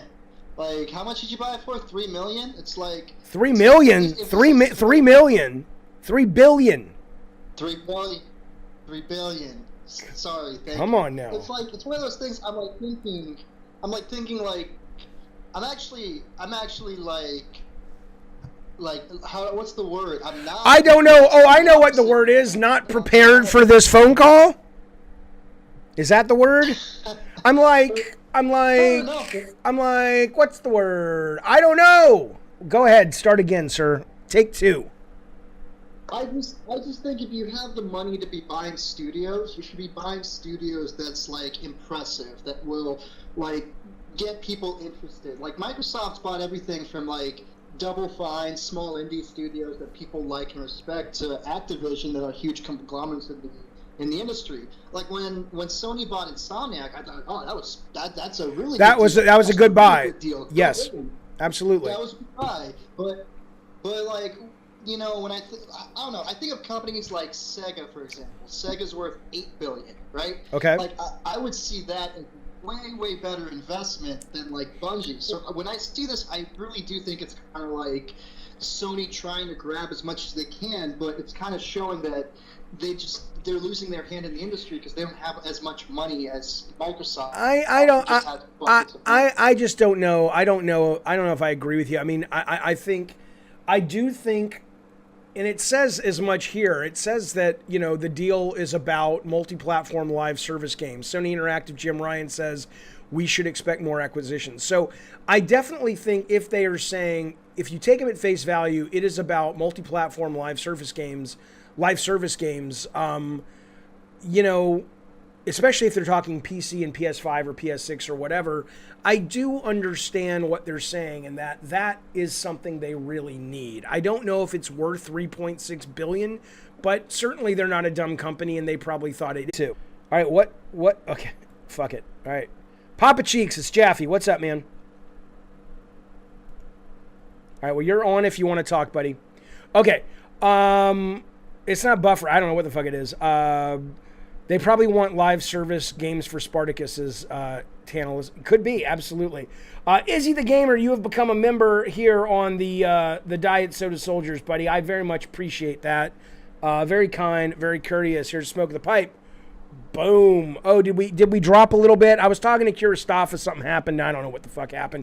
Welcome back. Papa Cheeks, are you on the phone? If not, we will move on. But I was just saying thank you to Izzy the Gamer for becoming a member here on the Diet Soda Soldiers. I appreciate it. Thank you, sir.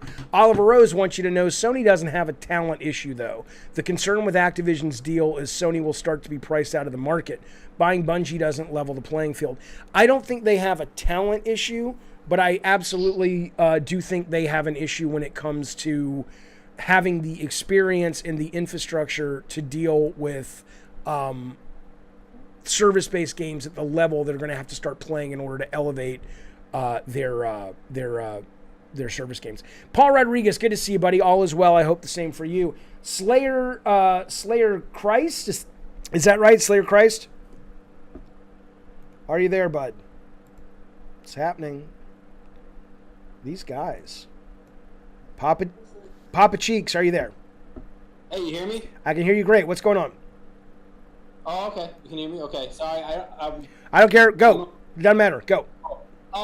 So I think somebody hinted at this that was right on the money. I don't think this is about Destiny. Okay. I think this more to do with, I think you said a little something on it, on talent. Another thing that, I don't know, do you follow Destiny at all? A little bit, not enough. I played a little bit of Destiny 1, but it never really hooked me because I love the quality of it, but I just don't like co-op games that much. Okay. do you know about like all the issues they've had like with the engine that they use? No, I do not. Okay, so they use what's called the Tiger engine, and it's a piece of shit. And I guess this has kind of been a lot of leading players over the past like couple years, mainly because I don't know if you followed like what they were doing with the whole vault. They were literally like taking content like some of the older like raids and some of the older like planets and stuff, like Titan, and they're like locking them in the vault mainly because whenever they do these giant expansions, they basically add a ton of like new bugs and stuff because they're adding like new play types and stuff, like new character abilities that do different things and stuff like that to a lot of the enemies. And I guess like because their engine's kind of shit, I'd have to assume, this is just me assuming, that this deal gets them out of the NetEase deal, like with NetEase is not China, right? Isn't that Korea? Somebody, I don't even know what is NetEase. I saw somebody earlier saying it's kind of like Tencent. They're like another company that's similar, not as big as Tencent, but they're pretty big. Were they funding Destiny, or they were doing something else? From my understanding, is when Bungie left Activision, they needed some startup money, and they went to NetEase for some of that money to fund Destiny going to Steam or whatever their next expansion was. Got it. Okay. I guess the deal was that they were going to work on some kind of like RPG mobile-ish game for NetEase. That was part of the deal. Was like that, like NetEase gets like a really well-made, game that they can just put their transactions into, and then Bungie gets cash up front so they can continue on working independently. And I think, from my understanding, is they're like 500 people, and they're kind of split. And I know that like, the community-wise, a lot of people were like questioning, like, are we even going to get a Destiny 3? Because they keep like prolonging a lot of like the seasons and adding more content, and like, some of the content's kind of like inconsistent. So are you suggesting that you think maybe Destiny 2 is the end, and after that they're moving on to new stuff? Yes. 100%. Interesting. All right. So what do you think? Scale of 1 to 10, 10 being a knockout punch, 1 being hitting somebody with a pool noodle. What do you think this counterpunch was to the face of Phil Spencer and Xbox? I don't think this was supposed to be a counterpunch, but I think like how they've how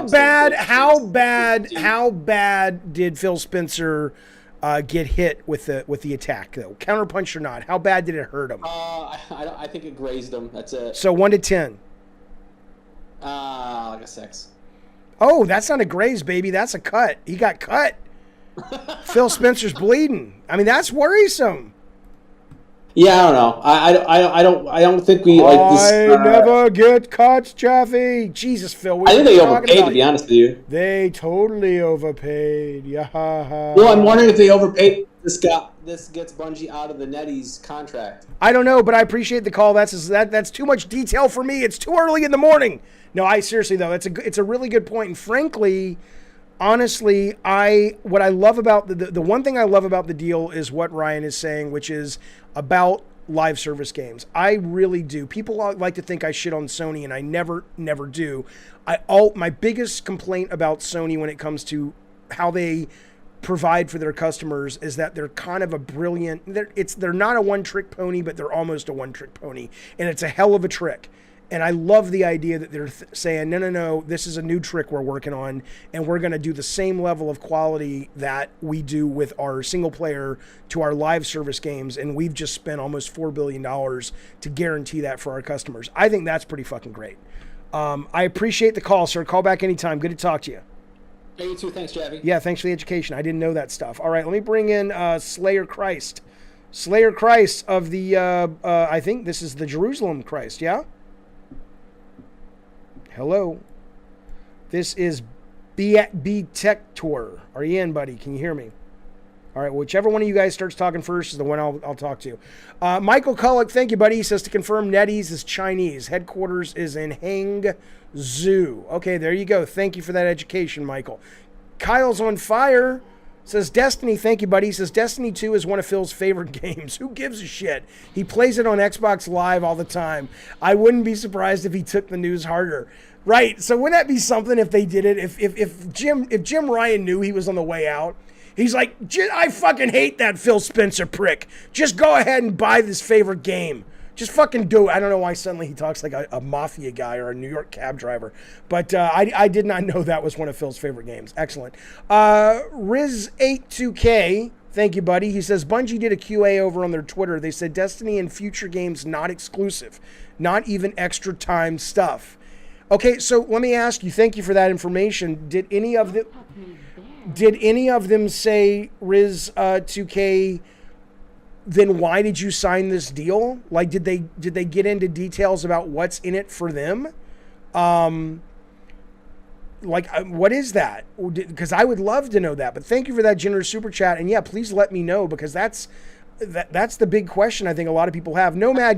Nomad, it's good to see you, buddy. Just showed up. Did we mention the irony of Microsoft owning Crash and Sony owning the former Halo devs? We didn't, but we just did, and that is a very, very good point, and it's only more proof that we are living in a simulation. Hello, B, what's going on? It's Jaffe.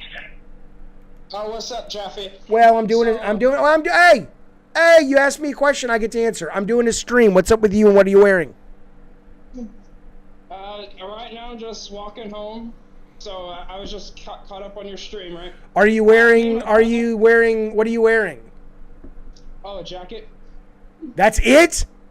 Dude, that's hot. Well, a jacket, shirt, and the uniform that I get from the work. Yeah, no. I was about to turn, and then you ruined it. All right, what's going on, man? What do you want to talk about? All right. So I actually had this conversation with my brother, which you saw his art on Twitter before, the one with the sweet tooth, the truck. Anyways, so we were talking about it because I didn't even notice till it actually just happened, and he showed me that PlayStation bought Bungie. Yes. I didn't like the idea, mostly because I felt like it wasn't really giving that much third-party representation inside the gaming market. I felt like if the entire market is just going to be run by two big corporations, such as a monopoly, that gives little opportunities for smaller companies to rise up to the top. Are you asking if I agree with you? I doubt you do, because I'm actually starting to think about it. Well, I mean, okay, so ultimately, you know, the top isn't what it used to be, right? The people who want to still make their own games and their own visions and all that, even though it's more challenging to break through because of the competition, there's never been a better time for people to get into software development or who want to express their visions, because the indie space and the AA space and working with all these off-the-shelf tools and working remotely with talent around the world, this does nothing to limit the amount of just blistering creativity and innovation that we're seeing in the indie space regarding design. Okay. But yeah, if you're basically saying somebody wants to get into the hardware business, or Stadia, for example, or Amazon Luna wants to be a player in the content game business with their streaming services, it absolutely makes it harder for them, because they've already shown Stadia is not even willing to do first party development, and Luna has, or Amazon has struggled significantly in that space, and they kind of sort of have a hit with New World, but that's about it. It makes it harder for them. And I think at that point, they are going to have to buy their way to success to compete. But I don't look at the Bungie acquisition as taking much off the table so much as making PlayStation service games drastically better and more competitive. And I guess those will be exclusive. Yeah, and so, like, saying that this is a counterpunch, I don't really agree with, because when it comes to deals like this, it usually takes whether years or months for it to actually circulate through. And such as like the Activision and Blizzard, which won't actually be finalized to 2023. So I think just Sony, like that one guy said, just rushed it out there. Like it could have been announced at E3 or even the Summer's Game Fest, right? But they rushed it out there to have a counterpunch. So it more or less, it was also a surprise with Sony that Xbox is acquiring Activision and Blizzard. Why do you think they would need a counterpunch, though? Do you think they were literally seeing a a massive drop in sales on PlayStation hardware in the last 2 weeks? Or, like, I mean, Sony's not the kind of company, like, you have a lot of fans out there talking, including me. Like, for example, they announced earlier today that their State of Play in February is pretty much going to be exclusively Gran Turismo content. And I know that's a big title, but I'm like, whatever. I thought they were going to roll out some Spartacus information. I thought they were going to give us a date on God of War launch day. You know, ultimately, Sony, even though people are like, hey, we want more Sony gets around to revealing stuff when they're good and goddamn ready. So assuming this was a counterpunch, great. But what do you think? Why do you think internally Sony said they needed to counterpunch? Were they losing sales already?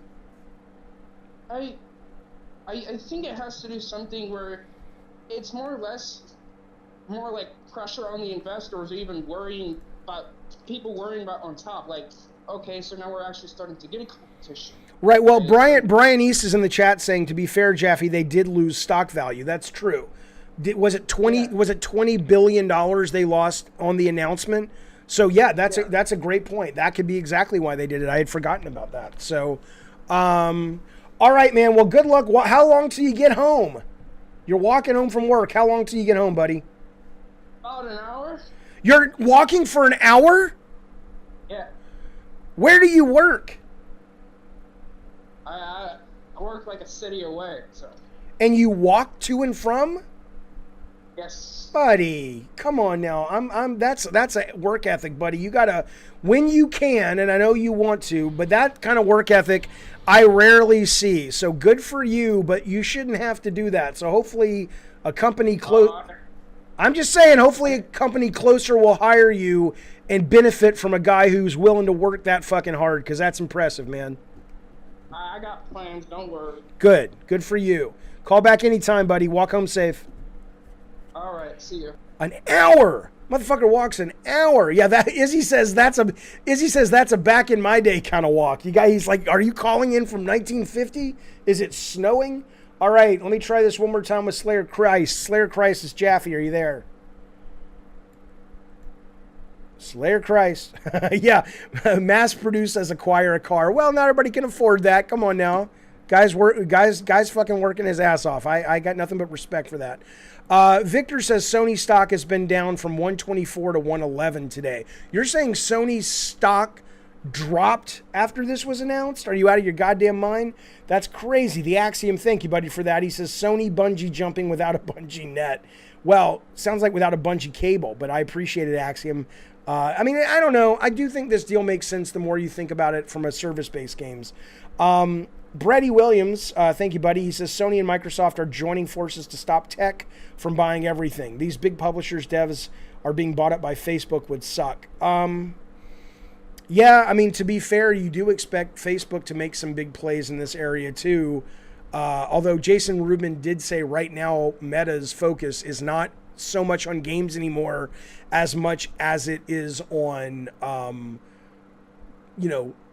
living in the space VR experiences and things like Horizons, which is their like open world experience like home. Okay, so Art says, no, you're actually wrong. The stock is up 5% today. Okay. Well, that's good. That's not great, but I mean, it's better than nothing.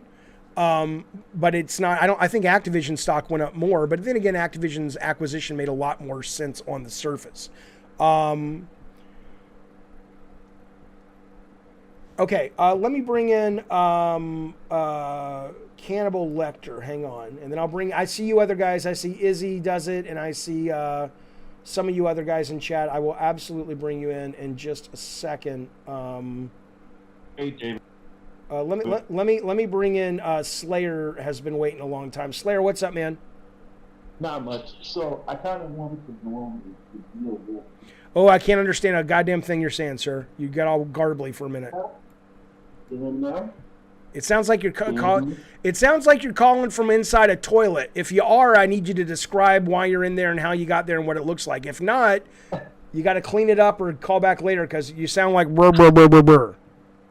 How about now? How's it sound now? Much better. You sound clear as a bell, sir. What's up?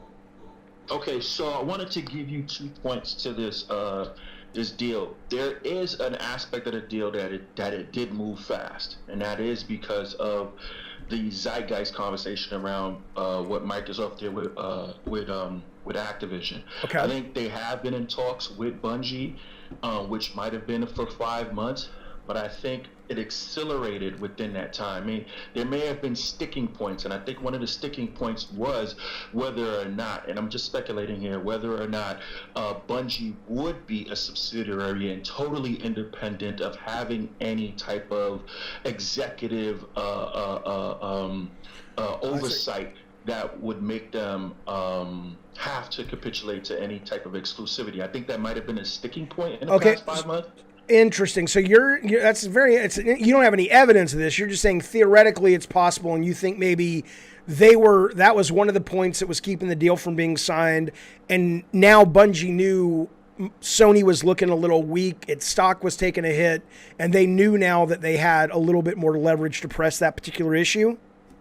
Yeah, correct. Or it could have been Jim Ryan coming back to the table saying, hey, okay, I noticed a sticking point. How do we get over it? And I think he may have come to the table with an idea saying, hey, what we really want from you is to be able to get the ability to teach our studios how to make games on your level. Right. And I think the sticking point might have also been the price. And they said, okay, we'll pay that price. I don't think this isn't a template to go forward for other companies to think that they will get the same deal. I think the timing, I think the zeitgeist conversation around Microsoft, I think a lot of things came together for a deal like this to go through, because it also gives Jim Ryan, if you think about it in a counterpunch way, to be able to tell the audience as well as signal to the larger industry that Sony is willing to be able to look to make more profitability on games that are accessible across multi-platform. I don't know if it actually occurred, but if somebody said that's what went down, I'd go, yep, I can see that working. That makes a lot of goddamn sense. So I appreciate the theory, buddy. Thank you so much for calling and waiting. I appreciate it, sir. Okay. We got a super chat coming in from Steve Clary, the Vermont Clarys. They make amazing maple syrup there with the Clary family. They've been making it since 1876. They actually go out like the old days with little tubes, stick them in the trees, and they have the twins go out there and wait with buckets and drain it. It is as close to getting the syrup on your pancakes from the trees as you're likely to get in 2022. That's Cleary maple syrup. You can only get it in Vermont or on their website. Go to clearysyrup.com. Use Jaffe, Gabbin Games for a 20% discount on your first vat of maple syrup. All of that's a lie, but the truth is, Stephen Cleary has indeed left us a super chat, and here's what it says. Why has nobody bought Take-Two or Rockstar yet? Imagine having exclusive rights to the next Rockstar game. I imagine they're exceptionally expensive. They themselves just spent $12 billion to buy Zynga. Their purchase of Zynga was a hell of a lot more than Sony's purchase of Bungie. Okay, but yes, they would be a great get in this craziness. Although I did hear Colin, I think Colin Moriarty would go to war. He's like, there's no world in which people would tolerate Grand Theft Auto being exclusive on one console or the other. And he might be right. I mean, what are they going to do, right? Storm the Capitol again? But, yeah, I mean, I think it would be a great get, assuming they wanted to be sold and someone had the money. Certainly Microsoft has the money. I don't have the education to understand market caps and valuation multipliers and debt that is real debt versus debt they can adjust to take. I don't know if Sony has the money. But, yeah, I don't disagree, and I appreciate it, Stephen. All right, this is... I'm going to bring in our good pal, Cannibal Lecter. Cannibal Lecter, are you hey. Are you there? How are you? Are you there? Hang on, I How can't. are you? Let me get. Yes, I am here. Hang on, I can't. No, Jaffe, I am. Hang on. It's my fault. I got to get this adjusted. I can't hear you. 1 second. You are on. God damn it! Up there he is. All right. There, okay, I can absolutely, I can hear you now. What's going on, Cannibal? All right. You know, what a turn of events. You know, that's a bingo, I guess, to a certain extent. You know how I feel about these acquisitions, not the best thing. Right. It is interesting to see. It's an arms race at the moment, and it's not an arms race to secure software or products for hardware at the end of the day. It is an arms race to secure the next, 5 year beyond, the 10 year, a decade beyond.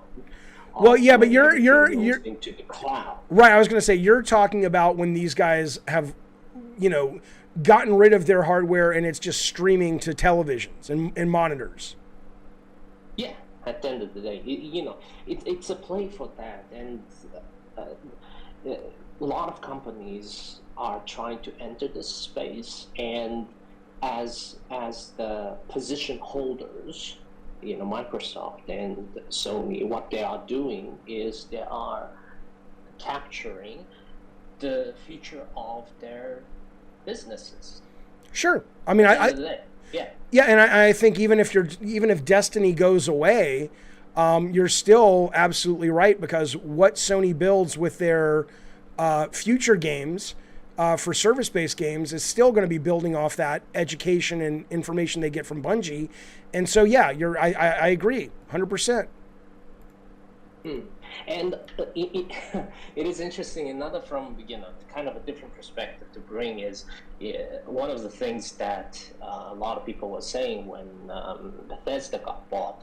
Oh, Sony doesn't have FPS or service or the fantasy aspect of it. But with this single pen stroke, they kind of now have an FPS, which is kind of the Bethesda side of it. They have the service base of it, which is the Activision, kind of side of it. Right. And they have this fantasy sci-fi IP, which is the Destiny or the Blizzard side of it. And well, okay, but they don't really have the Destiny IP, and it's not going to be exclusive. Well, yeah, that's the thing. They have it. They're not going to lose it. Whatever happens, always going to be part of their fabric. There's no chance that Stadia comes in the future and grabs it and says, this is ours now, ha ha ha. Yeah, I mean, I think the theory that it was a defense move isn't holding. I'm going to give you one more point, then I got to roll into some new calls. What you got? And the last thing I want to say is there is not many fantasy sci-fi IPs. It is a very listen, somebody said earlier, what if they got Destiny, the Star Wars license, and then Destiny makes or Bungie? I mean, I think that'd be fucking amazing. Well, that's what I'm trying to say is there's Destiny is a fantasy sci-fi IP. And if you really think about it, there's not many on the market, and it is extremely hard to combine those two. Combine wizards with artificial intelligence, and for somehow successfully, Destiny did it. And there was only one IP that we have currently that has kind of successfully done it from a single IP perspective, which is SW, Star Wars. Well, what about Halo? You don't think Halo successfully blends sci-fi and No, sci-fi. Okay. Sci-fi. At the end of the Got it. but okay. You can now know about it. Yeah. All right. Well, let me. Okay. That's everything. All right. Well, you know what I want, buddy. You know what I want. I want a big one for today. Give me this is big news. Give me a big one. Here we go. That's a big go. Thank you, buddy. Call back anytime. I always love to talk to you, Don. There he goes. All right. Let's. Hey, you can get out of here now, puppet. Okay. Easy does it. It's Jaffe. What's going on, pal? Easy does it. Can you hear me? Am I coming through okay? You are coming through. What are you doing, man? All right. Awesome. Yo, I'm just happy I finally got to join the community. It's awesome. I'm glad you're here, sir. What would you like to talk about on this sunny, shiny day? Yeah, so I just wanted to kind of give my initial impression of the announcement earlier this morning. I would have to agree with more of the people that feel it's kind of a meh announcement, just because once you find out the amount that Sony actually paid to acquire Bungie, $3.6 billion is half the cost of ZeniMax. And you get one studio that is known for predominantly two major franchises. And it's a fourth of the cost of fucking Zynga. Think about that. But keep going. Yeah, that's the thing too. Like Zynga's a mobile developer, and it's 3 times more than this deal. Yeah. So for me, just kind of listening to you throughout the show and what the fans are saying in the chat, I kind of just feel like this is more of a move to acquire the 900 people at Bungie, to maybe have that crossover development with their other devs that they've purchased to kind of help mold more of their games into that service type like Destiny is and it's known for. And you know, a lot of people are speculating like this deal took months in the making. So this is just speculation on my part. I think that once Microsoft made that move to acquire ZeniMax and Bethesda, that's when Bungie was like, okay, this is different in the industry. Maybe we should be in talks with some of our current, you know, exclusive ties that we have with certain devs, and maybe they announced it now because they wanted to like stop the bleeding of their share price. So I think I think that's kind of what explains the news cycle that we're having. Sort of, but somebody was actually, and again, you know, these, even the announcements are planned, you know, sometimes months, if not weeks in advance. But, you know, somebody was saying that Sony stock was actually up 4.5% before the announcement. So if it was bleeding, it sounds like it had stopped, kind of stopped already. But the fun part about this is I've been saying a lot lately is that, you know, just like with there are books written about the early days of PlayStation and Xbox, and certainly, you know, Nintendo versus Sega, eventually we're going to get a book on this, and we're going to know really what the motivations were. Like what did happen to Herman Hulst? Was he fucking his wife when the news came through on the fucking Apple Watch that he was wearing that Activision was acquired by Xbox, and suddenly she's like, "You've never had a problem performing before," and it'll be like, but Herman that day had a very big problem, and it had nothing to do with his erect penis, or should I say, lack thereof. As Herman drove into the Sony offices in Foster City, he began to think, did I leave the iron on? I think that's going to be a great book, and I'm looking forward to it. I really appreciate the call. Thank you, sir. And he's out. Let's bring in Shop Rhett. Oh, first let me get this super chat, then I'll bring in Shop Rhett, and then I'll bring in the Goose is Loose. I got this super chat from Riz. Thank you, buddy. He says this. He wants us to know, I'm sorry I'm not on Twitter, you fucking loser. I'm kidding. If you Google, no, I'm not. I'm kidding. If you Google Destiny 2, Our Shared Vision, there's like 6 questions about what changes with Destiny and future titles now that PS bought them. Let me do that real quick. Let me read that so we can all be on the same page, good sir. Okay, I'm going to Google Destiny 2, Our Shared Vision. Let's see what comes up. 4 hours ago. Okay, so this is what is going down. Okay, here's some QA. This is interesting. We'll go over this and then I'll get to the calls, I promise. But I appreciate this, Riz, because you're not wrong. This is worth sharing with the fine folks here on our little stream. So if you go over, I'll put it in the links too. Thank you for bringing that to my attention, man. It's in the links now if you want to read along. Should be anyway. Not yet. Hang on. All right, so this is what is up. Come on now, get on over there. Hang on. All right, this is what's up over at the Bungee, and thanks for that. He says, and this is coming, I guess, from, I don't know who these guys are, the heads or Destiny dev team or whatever.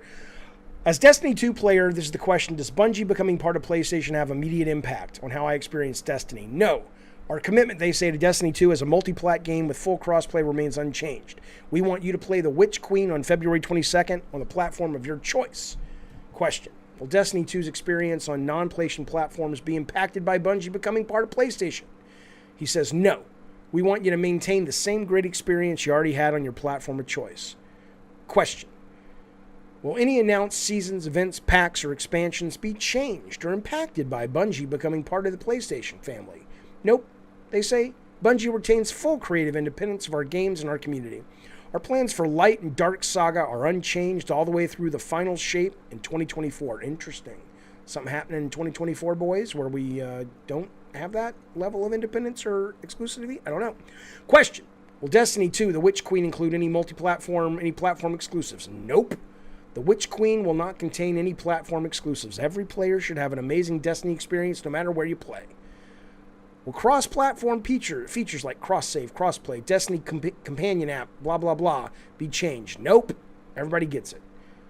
Bungie has future games in development, says the question. Will they become PlayStation exclusives? Nope. We want the worlds we are creating to extend anywhere where people play. We will continue to be self-published, creatively independent, and we will continue to drive one unified Bungie community, which makes very little sense why you just got paid $3.6 billion. You guys must be really good at fucking hand jobs, because I can't figure out why else they would buy you. I play Destiny on Steam, Xbox, or Stadia. Will my platform still be supported? Yep. I appreciate that, Riz, for bringing that to our attention. It don't make any goddamn sense. It kind of does, kind of doesn't. Let's fucking move on. Roasted Justice says, apparently a big factor for Sony buying Bungie was access to their tools and online infrastructure. That does make sense, though. It really, really does. Ryan mentioned last year about wanting to invest in live service games, and Bungie's tech helps. Absolutely. Absolutely. Stephen Clary, thank you, buddy. He says, going by the current content wars that's going on between services, do you think game companies will start to lock down creators, i.e. you, instead of companies? No. I mean, it's possible, but, maybe, okay, so maybe if Sony reaches out to the Hauser brothers and says, we will give you guys $150 million sweetheart of a deal to make your next magnum opus for PlayStation, okay, that makes a little sense. That's an interesting conversation to have. But for most people, no. I think your average consumer looks at brand before they look at individuals, and I think individual talent, certainly Sony, Microsoft, Stadia, every industry is always in search of the best talent they can afford to convince to come to their world and work in their world. I don't think that changes anything. Brian E. says, note that this is based on what Bungie creates. This doesn't apply to IPs that Sony may provide them. That's true. That's absolutely true. 100%. Sony sold them on the vision they can be the next Marvel, says Organic Growth. I mean, maybe. Bukaki says, I remember Bungie said something about how they were going to make TV shows based on Destiny, and PlayStation wants more TV shows. Maybe the deal's more about TV. I doubt that. I absolutely 100% doubt that. Because, what are they called? The Bungie has not shown a tendency to be this powerhouse of, multimedia content creators, right? I mean, even Halo, the people who were crucial, a lot of those people are gone in defining that.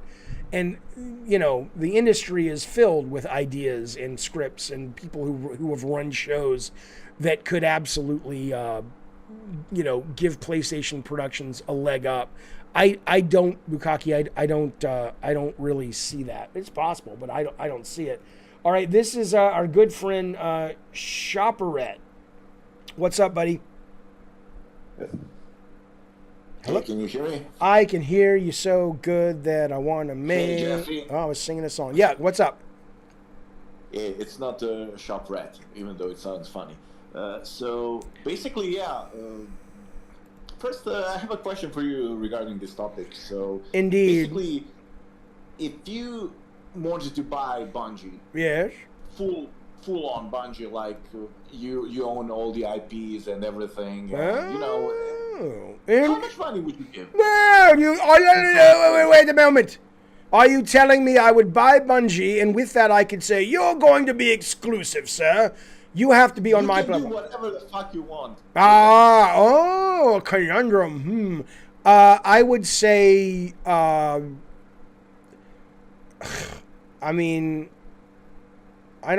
wouldn't pay more than what Sony paid for him. I wouldn't have paid for what Sony paid for him. I don't think Sony has a very unique situation where they need to build their live services to be world class.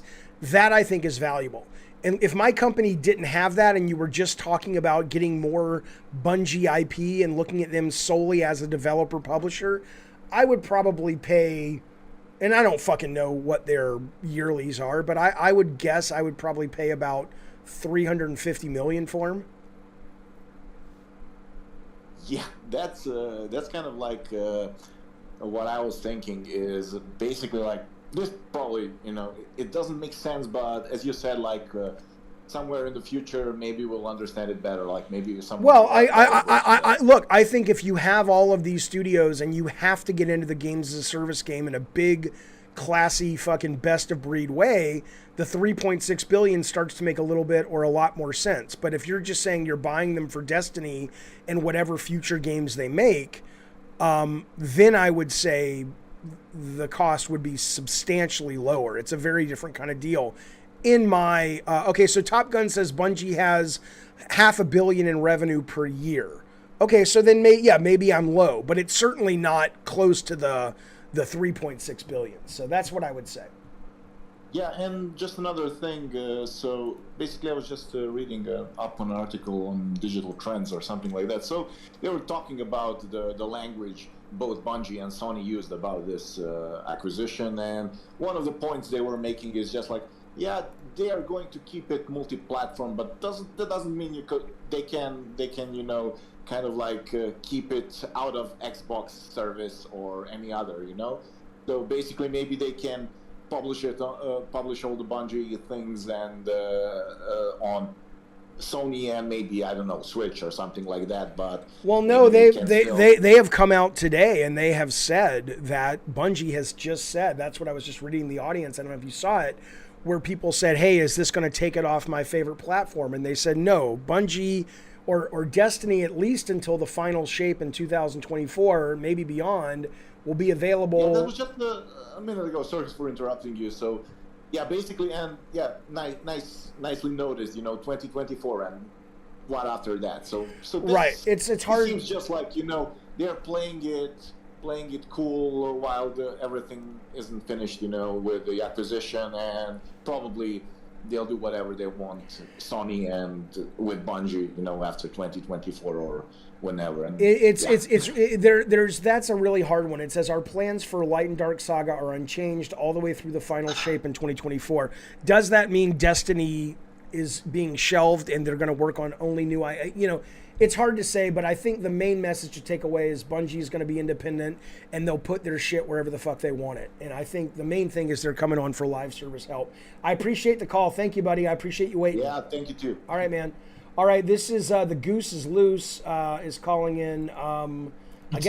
How did you get loose? I made sure the barn door was locked and everything, and now you're out running around the town. I'm the Goose. I'm only loose. You are on the fucking loose. What's up, man? What's up? Hey, so I was thinking about this whole Destiny thing. People are saying Sony bought them for the tech, but what tech is that exactly? Because Destiny's engine sucks. Everybody knows that. I don't think it's tech. I think it's it's experience with live service games, like Jim Ryan said. And stuff like that.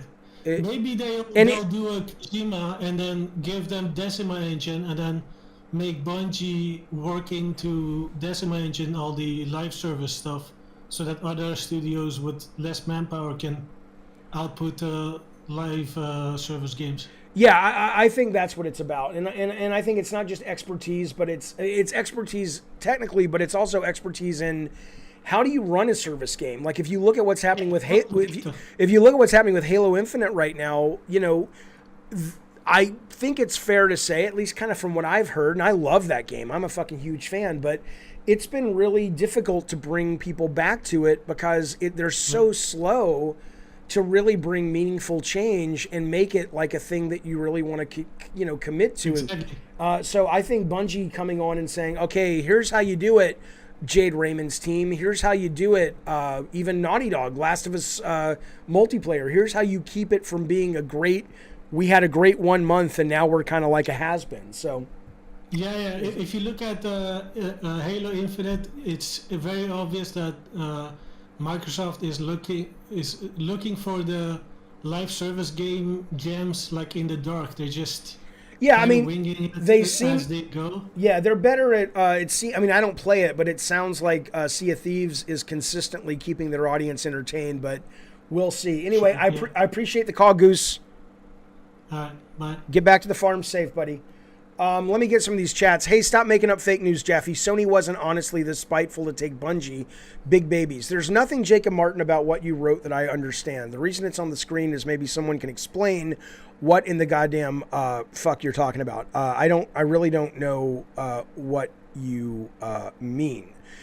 Top Gun Zero says, please pull up Pete Parsons' likes on Twitter. I don't know who Pete Parsons is, but sure, I'll bring him up. Let's look at them together, shall we? And then I'll get to that phone call from Nobu. Twitter. Who is Pete? I've heard the name Pete Parsons before, but I don't know why. Twitter, Pete Parsons. 1 second, Nobu. I'll get you in just a sec, buddy.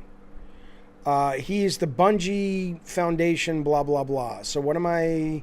What do you want me to look at, man? Top Gun Zero says, bring this up. It's up, but what about it? I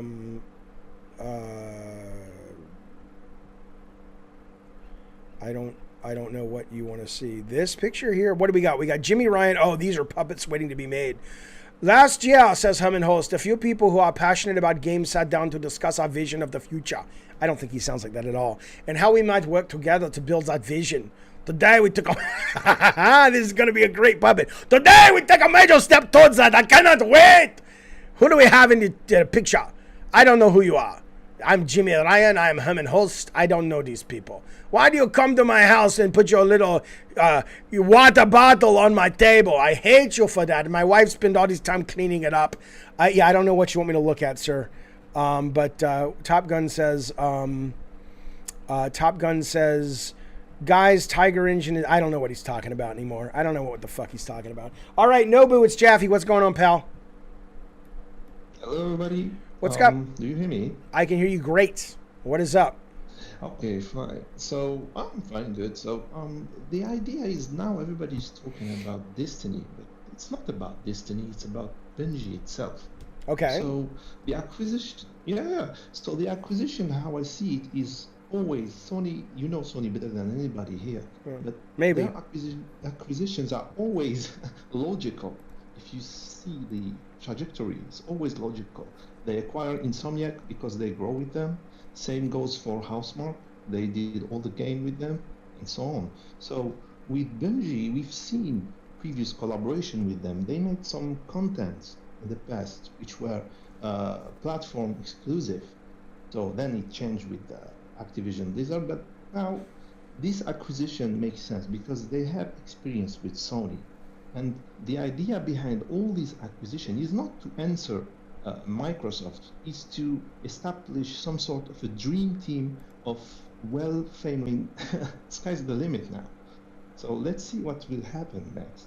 It's not about Destiny, it's about the, the collaboration between all these studios. Yeah. I mean, I hear you. I like I said, I really think it's about live service games because that's what Jim Ryan said, and it makes a lot of sense. I really don't look. I'll be honest with you, and I know like who's the guy who used to work at 1UP? Luke Smith. I know is like directed Destiny 2. People seem to really love it. I'm not throwing stones at their creative abilities, but I don't think if you want a creative powerhouse, Bungie is probably not at the top of most people's list. That doesn't mean they're not super fucking creative, but I think that I don't think Sony's going, you know what we lack is creativity. I think Sony says, you know where we lack, it has to do with the, really muscling into this very lucrative and important space in the business, which is live service games. Nobu, thank you for waiting, buddy. I appreciate it. Thanks, sir. Yeah, thank you. All right. You too, man. All right, so fellas, here's what we're going to do. I'm going to continue. Anybody has any new, unique takes on the acquisition of Bungie from PlayStation, bring them up, call in. Happy to talk about them. But at this point, we are going to do the proper Gabbin and Games rest of the show, which is other news from the industry. We usually do it Monday through Friday, 5 o'clock, but because of today's news, we went early. So again, hit me up if you want to keep talking about it. We can, but you got to have something new to say about it. Otherwise, I'm going to cut you off and we're going to move on. So there is a little bit of news we can talk about the rest of the industry. Let me see if Papa Cheeks has something interesting to add to the conversation real quick, though. If not, though, and if this is where we part, it's good to see you. Thank you so much for your conversation, super chats, just hanging out with us. Very much appreciated. Bukaki, as always, thank you for modding.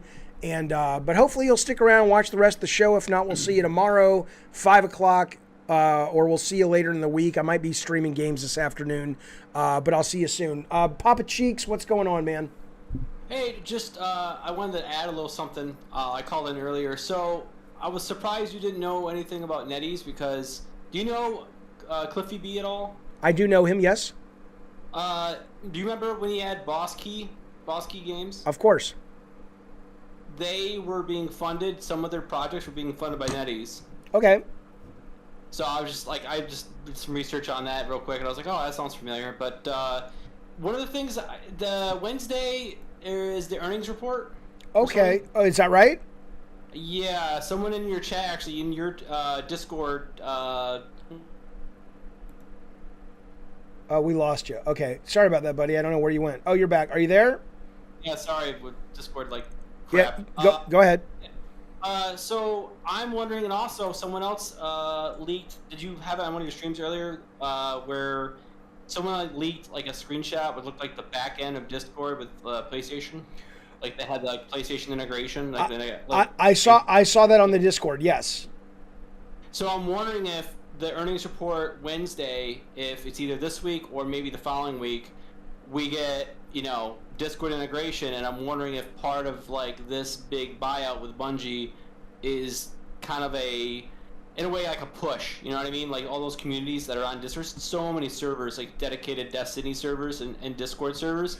You wonder if like that's, since they have a big expansion that comes out, I think the end of like mid-February, I think's the newest expansion. Yeah, well, in fact, Discord just tweeted earlier today, we're gradually rolling out the ability to link your PlayStation Network to share what games you're playing. So that's already happening, although I still fail to really see. I guess voice chat makes sense, but I mean, unless you have a keyboard, you lose a good 80% of the value of Discord. So... And Sony already has voice chat built into their hardware with party chat, so I'm not entirely sure who's going to use it while they're playing PlayStation. Probably a lot of people, but I just can't fathom caring a lick about Destiny about Discord if I don't have a keyboard. Well, I'm not thinking about that part of it though. Like, I mean, I don't use it like in the way that a lot of my other friends that play Destiny use it, but if you're like sitting on a couch and you've got the controller which has a built-in microphone, and instead of doing the whole regular PSN party chat, which is kind of a, like, in my opinion, kind of a nightmare to use. Okay. If you've got the app integration in the system, and it's like you've got like service communities already set, then they can literally just like navigate through that. You're in the okay. So wait, if you're, are you suggesting? And if you are, my God, that would be amazing. Are you suggesting that the integration is such that you're aware of, or are you just spitballing that I could be with 10 people in a voice chat room or whatever in Discord, and because it's linked to PlayStation, I hit a button and suddenly we're partied up in the same lobby? Oh, 100%. Oh, well, I mean, if that happens, that would be. I don't know. I mean, that would be. Microsoft was supposed to buy them, so like my thing is, if you're selling for $10 billion and Microsoft supposedly threw $12 billion at them, and then all of a sudden like there's no deal, and then you literally like days later, Sony puts out a press release saying, oh yeah, we're going into business with Discord, we've got some kind of partnership. I don't know, I feel like they, people at Discord, is a pretty smart company, probably punch the numbers in terms of like users and activity of what they would gain with like a really strategic partnership. Well, again, if that's the future of Discord on console, I'm all for it, because there's very few things more annoying than getting and trying to get parties together on Xbox or PlayStation and go from game to game and all that and stay together. It's a fucking nightmare. I agree. So, all right, man, I appreciate the insight. Thank you, Papa Cheeks. Yep, thank you, buddy. All right. Loose as goose, you were already on once, but you better have something fucking good. You better have something fucking good. What do you? Sony has so many IPs they don't do anything with, and all these buyouts, all these billions they're spent, or Microsoft is spending. You can fund so many mid-sized and smaller studios that actually output, new games. Why don't they do that instead? Well, because it sounds like they're looking for a mass solve to their problem of not having a lot of experience in service-based games. Let me ask you a question. So I'm currently looking at your picture icon avatar on Discord. Do you really look like Ryan Gosling, or is that just a picture of Ryan Gosling? That's just my mood. He always looks depressed and weird. So you're always depressed. Do you feel you are as good looking as Ryan Gosling? No, I look better than him. You do. So do you like men or women or both? Women. Okay, so are you so good looking that you could walk up to most women and you have pretty privilege? Like you could walk up and they would pretty much be like, totally, dude. I mean, they may not, go on a date with you, but I get approached by girls. You're approached by girls. That's how good looking you are. Send me. I want to see a pic. I want you to send us a picture, and I'm going to put it on the screen. And then I want. Bukaki says this dude watches Ryan Gosling movies and thinks that's literally me. So send us a picture. I'm going to put it on the screen, and I'm going to have the chat rate you. Can we do that? No. I would get doxxed because I'm in the game industry. What? You're in the game industry, and we know who you are? Well, if people would see me, then they would know, and then I would get doxxed. So are you a famous game developer? No, not like that. But I have some dirty secrets from the game industry I want to share at a later date. Dude, you're as ugly as I am, sir. Don't fucking lie. You're a fucking ugly guy. Come on. Hell no. I don't believe you. I don't believe you. Because don't call into my fucking show telling me you're good looking better than Ryan Gosling and women approach you. Solo says this is Jim Ryan calling in. This is how Jim gets his yes. That's right. Yeah, your blue box. There you go. Okay, but tell me why Sony doesn't just instead of spending billions on whatever fancy studio, they can cut that up in like tens and then fund like 10 studios who actually output games. Because they can do that, but that's not what they need. Sony has no problem with why ask the question if you clearly know the answer. No, they already bought Bungie. That's over, whatever. But they have so many IPs they don't do anything with. Tokyo Jungle was fun as fuck, but Tokyo Jungle didn't sell. All their IPs that don't sell, whatever. It's cheap to make. You can fund a tiny studio of like 20 people, and they can make a new Tokyo Jungle for PS5. Tokyo, you may as well greenlight. You may as well greenlight a sequel. Well. You may as well greenlight a sequel to Kill Strain before you greenlight a sequel to Tokyo Jungle. Whatever. Exactly. Tokyo Jungle is just an example. How many IPs that Sony have that people actually know of? I have had more success in my life converting people in the KKK to like black folks and Jewish folks than Tokyo Jungle had. Let me just explain that to you. Tokyo Jungle is probably, you could put Tokyo Jungle below Tomba. You could put it below Africa. You might as well make a sequel to Africa. That Gavin Russell in the chat is saying. Come on now. You're like the only fan still waiting for a drop of DLC from Tokyo Jungle. Thank you. Forget Tokyo Jungle. Sony has like a huge bundle of IPs they don't do anything with. They're only cranking out the same fucking game. I was playing the new God of War like yesterday. And I'm bored to tears. Oh shit! Like, wait! I'm sorry. Are you on Twitter? Are you seeing the breaking news? No. They're making a sequel to Crazy Ivan. Jesus Christ, Crazy Ivan and Jumping Flash are coming back. Loose as goose. Get your head on straight, sir. I'll talk to you later. Thanks for calling. Jesus Christ, Matt. Are you there? Yo, well, I'm talking to this man who's crazy or he's come from a multiverse where things like Tokyo Jungle were big hits. What's going on? I know. Nomad says he wants Tokyo Jungle Battle Royale. That sounds pretty cool. All right, what's up, Matt? I'm the real Ryan Gosling. Just so you know. Fair enough. So here's the thing. Yeah. Xbox now owns Crash Bandicoot. They now own Spyro. They now own Voodoo Vent, right? Yeah. They could make their own fucking... I'm not into this whole console war shit. They could make their own fucking Smash Bros. Did you just say Voodoo Vince like it was a selling point? What is the matter? What is the matter with these calls? Suddenly I'm like talking to people from Crazyland. Voodoo Vent, where's Blink? I will cry live on stream. Hey, who do you mean? Blink's the Time Cat? That's what you're basically giving me, quality-wise. What? I don't even know what that was. That was my girlfriend. What did she say? What did she say? She said hi. Can you please put the gag back in her mouth like she usually wears? She wants you to know she really likes Avril Lavigne. I love Avril Lavigne. Let me talk to her. She's better than you. K-Tube, thank you so much for the super chat. He wants Tokyo Jungle too. Where's the girlfriend? Is this the girlfriend? Who, me? No, I want to talk to your girlfriend, not you. Oh my god, this happened last time. Because she's got taste. She's talking about Avril Lavigne and you're calling in talking about fucking Voodoo Vince. What the fuck, man? My guess is she breaks up with you and leaves you for anybody else soon.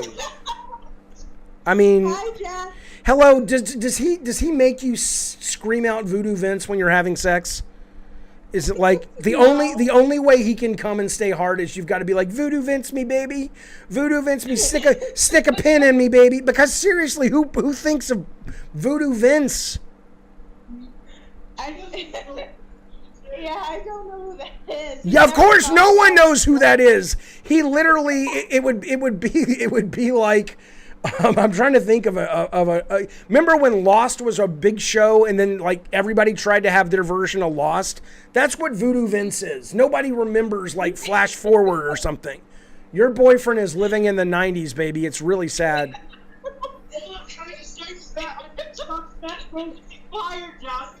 You're trying to say what? You're trying to say what?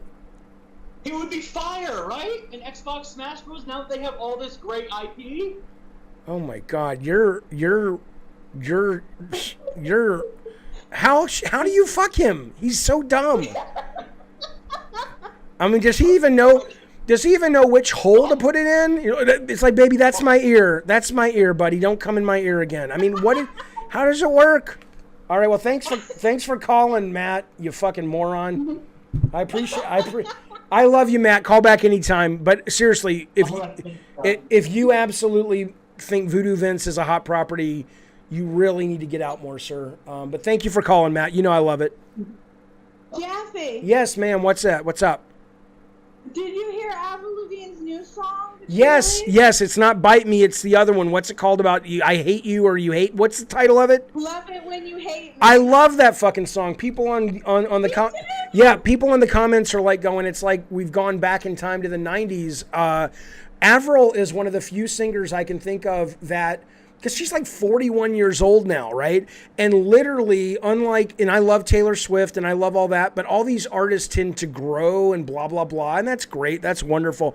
But Avril's music literally is like, oh, she's still making the same shit she made back in the day, unironically, and it sounds fucking great.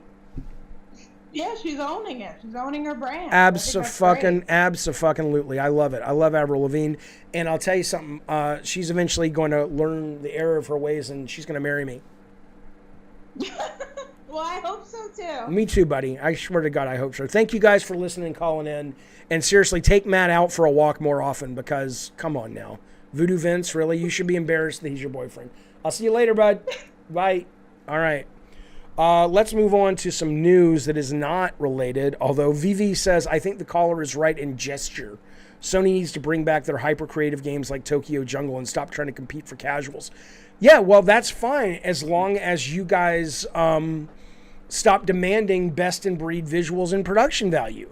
You don't get both. When are you going to understand that? You do not get to have the world's most amazing visuals and production and Naughty Dog, you know, creating brand new ways to do procedural animation based on what the player is doing and this, that, and the other, and then go, where's your parappa the rappa?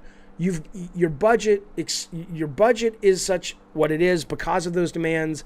Thus, the net for the people you have to put in the net gets wider and wider and wider, and your concepts and your innovations get less and less, and those get pushed to the margins where you're playing indie games and AA games, just like we see in music and movies and television. That's how it works. Chris Wilkerson says, I don't care about production. I want cool games. Right. That's why, again, I invite all of you to do what I do and play along the spectrum. Play the big budget things. Love them. Support them. But go right now. There's a great sale happening on Steam. There some festival they're celebrating, and that you have deals on these brilliant indie games. That's an interesting idea. Top Gun Zero says Sony needs an equivalent to Sony Pictures Classic. I think that's really smart. That's a really smart idea. All right, let me see what news we got, because I'm starting to get tired, actually. That's the goddamn truth. But I want to see if there's any big news I want to share with you fine folks before I take off. Nah. We know PlayStation's coming out. Their February 3rd is a state of play. I will stream it. It's Gran Turismo. I mean, I'm excited, I guess. I'm not as excited about it as I was for Forza Horizon 5, only because it's more simmy, and I know people love that, and the graphics, like, let me show you this image I was looking at. Most of the images have looked comparable, a little bit better than Forza. And this, what I'm about to show you, is obviously a replay image, but damn. That looks photoreal. But that's replay. That's not what your game's going to look like. But I'll stream it. I'm interested enough. MLB is on everything now for the most part. It's not on PC yet, which is interesting. But there you go. That's the MLB deal at work. What is this? Oh, Dwayne Johnson. They're saying the movie that Dwayne Johnson was, Sagbag says is the best damn look in Tokyo. Well, maybe Matt can get his, maybe that'll be where Tokyo Jungle, it's like now it starts to make a sense. Can I zoom in on the muffler? I can't. I would, but I mean, I can, but it's going to look like, there you go. That's as good as it gets, man. But yeah, The Rock's movie, these guys are saying that it is actually Call of Duty. I don't know this giant freaking robot. I don't know if it's verified. But there you go. I thought it was going to be Gears of War, God of War. Call of Duty makes sense, especially if they sort of Fast and Furious it in terms of just go with the over-the-top stunts and all that shit. If they try to make a serious war story, I think that doesn't make a great deal of sense. But I'd watch The Rock in Call of Duty. Hell, I'd watch him in G.I. Joe, so I'd fucking watch him in Call of Duty. Again, we're blazing through the news right now. I think, yeah, hang on. Let me tell you about this. God of War, Steam's top seller for a third week. Usually we dive deep into these, but we've been talking a good long time about this big news today. So I do want to let you know that God of War is sitting at the top of the charts. Might start to convince Sony that year and a half duration to wait between dropping games is too fucking long. I think we're going to see them dropping games on PC sooner. Certainly not day and date yet, but a lot goddamn sooner to piggyback on the huge marketing spends that they spend on these fucking titles. Obviously, Ragnarok is clearly in production already for PC. That's not been announced, but it's obviously fucking clear that's coming. Hey, did you see this? A gamer was playing VR. He broke his neck while wearing a virtual reality headset.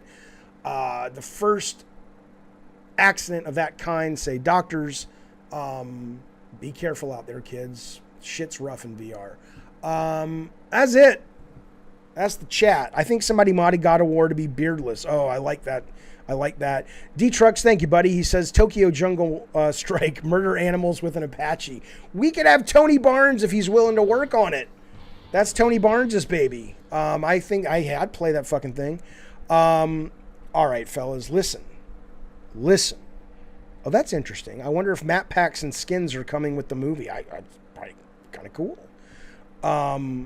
Okay. Fellas, that was an impromptu stream, but we did it. We made it to the end. I enjoyed talking to you guys. I hope you guys enjoyed talking to me. These are usually Monday through Fridays at 5 o'clock is when we do Gabbin and Games. I will not be doing a normal stream later that time today. I probably will be doing game streaming sometime today or tonight. But I have a lot of membership stuff I want to work on today. So if I don't see you today, I'll be back tomorrow, Monday, Tuesday at 5. And then don't forget, Popcorn and Pot is happening this Saturday. Go over to the bottom of our page, see our link tree, check out our great sponsors. There's some great sponsors down there. We got music, we got amazing swag from creative people. We got a great channel that supports called The World of Long Plays. We got a really fun game show all about video games called The Elitist. Check all that shit out down below. Check out some merch. Like the stream if you liked it. Only if you liked it. I don't want your pity likes. Hit the notification bell, subscribe, join the membership, blah, blah, blah. I have a lot of fun doing these. I hope you have a lot of fun hanging out. Bukaki, thanks for modding. I'll see you guys soon. Take it easy, everybody, and thank you so much. Appreciate it.